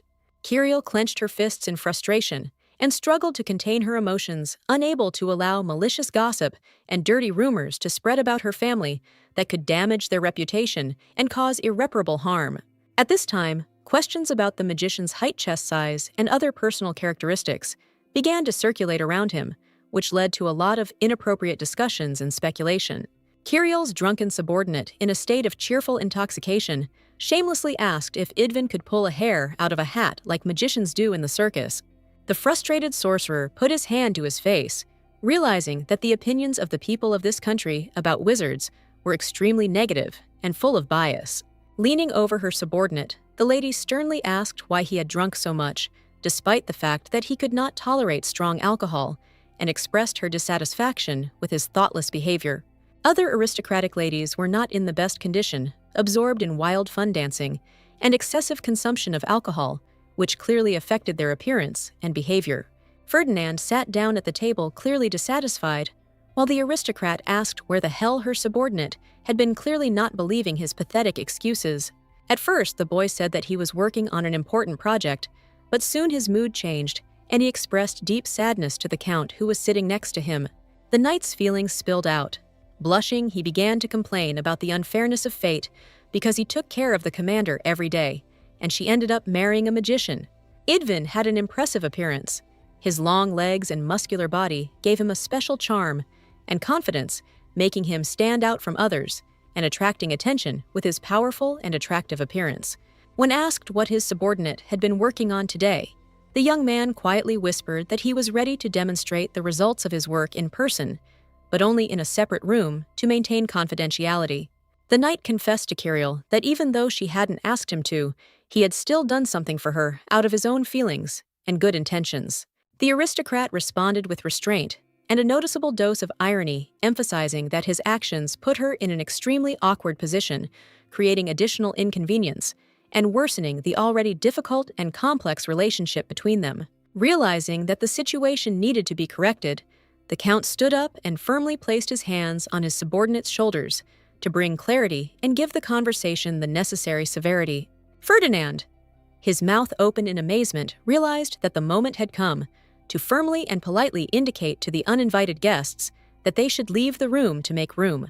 Crying and wiping away tears, the knight, despite the fact that the Count was dragging him by his clothes towards the exit, did not consider himself an uninvited guest and continued to insist on his presence. Gradually, despite resistance and reluctance to leave, the guests began to leave, leaving the room increasingly empty and free of their noisy and inappropriate presence. Tired, the lady sighed, realizing that she had spent the entire day on her feet, performing numerous duties and having no opportunity to rest or relax. The lady sighed wearily, grabbed the bottle with her hand, and began pouring the red drink into a glass, hoping that a sip of wine would help her relax and recuperate after a long day. Curiel suddenly turned her attention to her fiancé, who remained in the room, and her gaze filled with a mixture of surprise and relief, as if his presence had suddenly become a source of comfort for her. Red-faced from drink, he told the lady that everyone around her loved her very much, sincerely trying to express his feelings, despite his state of intoxication and slurred words. The lady nodded in agreement, then added that this attitude had not always been the case, and in the past, she had encountered completely different moods and opinions from those around her. This surprised the sorcerer, who considered the lady exceptionally talented. and believed that her abilities and personal qualities always evoked only admiration and recognition from others. In a distinguished family of knights, the first child decided to become a judge, choosing the path of justice and fairness to continue the traditions of his family. But this time, in the field of law and the judicial system, the second chose the path of a bishop, striving to serve spiritual goods and strengthen the faith, thus helping his community in spiritual development. The third decided to follow in his mother's footsteps and chose the path of the sword, striving to become an outstanding knight, take up arms, and physically protect the family. However, many envious and malicious glances were directed at the young Kirill, like clouds, obscuring her bright and innocent aura, sometimes depriving her of inner peace. The straw dummies that decorated the field were hung with brightly colored targets, which, in contrast to their rough texture, attracted attention and created a spectacular spectacle. The scarecrow received a blow at the very moment when rumors began to spread that the Duke's youngest daughter had unexpectedly finished only third, although everyone expected her to be first. Idvin loudly declared that Kirill still managed to achieve recognition despite all the obstacles and unfriendly looks she encountered along her difficult path. The aristocrat sincerely confessed that she had managed to receive an excellent education, and it was especially important that there had always been a person nearby whom she looked up to and who inspired her with his example. The girl's hands were covered with scars and abrasions, which clearly indicated repeated training with swords, which she endured with incredible fortitude and tenacity. Idvin thought he should have found words to support his beloved, but his attempts to express understanding would have been too presumptuous and would not have achieved the desired effect. So, putting his head in his hands and sighing with relief, he admitted that thanks to Kirill's presence, the evening became truly wonderful and filled with joy and harmony despite all the previous worries. Clenching her fist, the maiden apologized for the inappropriate behavior of her friends and acquaintances, who showed excessive curiosity about the sorcerer, thereby creating unpleasant situations and awkwardness. The mage was no stranger to such situations. It was much better than the constant requests to cast a curse that he usually received. Gradually, the man began to realize that he was starting to get drunk. He remembered with sadness that his beloved hated drunkards and could never tolerate their presence. Barely able to stand on his feet and struggling to overcome his fatigue, Idvin asked his bride in an uncertain voice if the noblewoman knew what the powerful sorcerer was capable of and what spells he could use. The boy suggested that perhaps Kirill was curious as to why the sorcerer was acting so strangely and cautiously, with the other knights thus arousing her interest and questions. Without thinking twice, Kirill agreed that she was curious about why the guy agreed to the engagement, but she decided not to ask the question, keeping her curiosity to herself. With a smile on her lips, the girl noted that she was sure that Idvin himself would tell everything when the right moment came, and that all that remained was to be patient and wait until he decided to reveal all the details. The wizard, embarrassed and silent, looked at the lady, unable to take his eyes off her presence, and feeling awkward at his lack of preparation for what was happening. The knight decided not to bother the groom with unnecessary questions and stated that they would discuss all the details over the weekend when they would have more time and peace of mind. Outside the windows towered the walls of a majestic mansion, surrounded by green trees, which, like a green barrier, created a feeling of privacy and peace in this quiet corner. Young Idvin sat at the table and asked his friend Gabriel how he could marry his mate, seeking advice and understanding on this important matter. Gabriel angrily called the little boy a stupid boor for once again becoming distracted and inattentive during the top leader's story. Holding the plant in his hands, the man explained that it was enough to just think about his beloved, and no words were necessary to express his feelings and emotions. The boy, raising his eyebrows in concern, asked a counter-question. Was it really true that his partner had no choice in their mutual relationship, and was he not truly free to make his own decisions? Gabriel warned his friend that he should not immediately reveal all his feelings and plans to his beloved, as this could cause discontent and lead to her deciding to leave or run away. Clenching his fists, the boy angrily called all the mages in the world real cowards and weaklings, expressing his deep disappointment and contempt. Smiling tensely, the man couldn't resist reminding the little boor that he himself was also a sorcerer, which added irony and fueled the fire of their quarrel.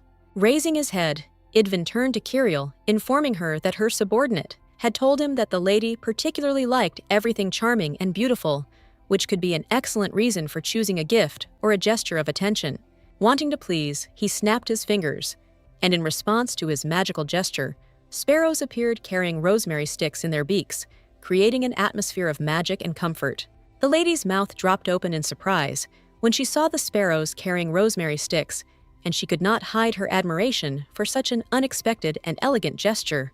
Listening to her companion with attention and respect, the knight extended her hand forward as if ready to follow his directions and eagerly accept his advice, preparing for the next step in their journey together. Carefully grasping the lady's hand, Idvin tenderly placed the ring on her finger, his gesture full of care and respect, emphasizing the importance of this moment for both of them. Smiling, the man said that this was his official proposal to Kirill, and every moment of this minute was filled with the significance and warmth of his feelings. After this, he said goodbye to his beloved, and filled with fatigue, fell onto the table, plunging into the arms of Morpheus. A deep sleep became the inevitable end to this stressful day. Kirill watched her fiancé awkwardly, but with obvious concern, realizing that the strong drink had finally overcome the man, and he was now immersed in a deep sleep. Looking joyfully at the rosemary sticks, the girl was happy and pleased with the pleasant aroma emanating from the plant, which filled the space with comfort and tranquility. The aristocrat, having difficulty dragging the guy's body, threw him onto the bed so that he could rest and recover after a stressful day, giving him the opportunity to regain his strength and comfort. She also sat down on the sheets, breathing heavily, trying to regain her strength after a tense and tiring day to the cawing of crows. Idvin weighed as much as a grown man. The bird, seemingly intuitively sensing the gratitude expressed towards itself, shook its head, accepting the words of appreciation with particular nobility and satisfaction. After this, the familiar with tender care covered the owner with a warm blanket, carefully picking up the fabric with its beak and gently spreading it out on the bed, creating an atmosphere of coziness and comfort. When asked whether he was a pet, the raven first indignantly denied it, and then with obvious irritation, added that he would not allow such a disrespectful comparison towards himself. He also cast an angry glance at the suggestion that he might have been a close friend of the wizard, or just a servant clearly offended by such thoughts. Without wasting a moment, the bird spread its magnificent wings and swiftly soared into the air, leaving behind a surprised and stunned Kirill, who watched its flight with delight. After a while, the bird reappeared, and in its sharp claws sparkled a refined, exquisitely decorated pen, as if created for a person with impeccable taste. The bird landed gracefully on the table, carefully settling itself next to the paper, and with an expressive look, stared attentively at the lady as if waiting for her to say something. There on the canvas, Kirill read the amazing truth that the strange raven turned out to be the familiar of a powerful wizard who became the noblewoman's fiancé.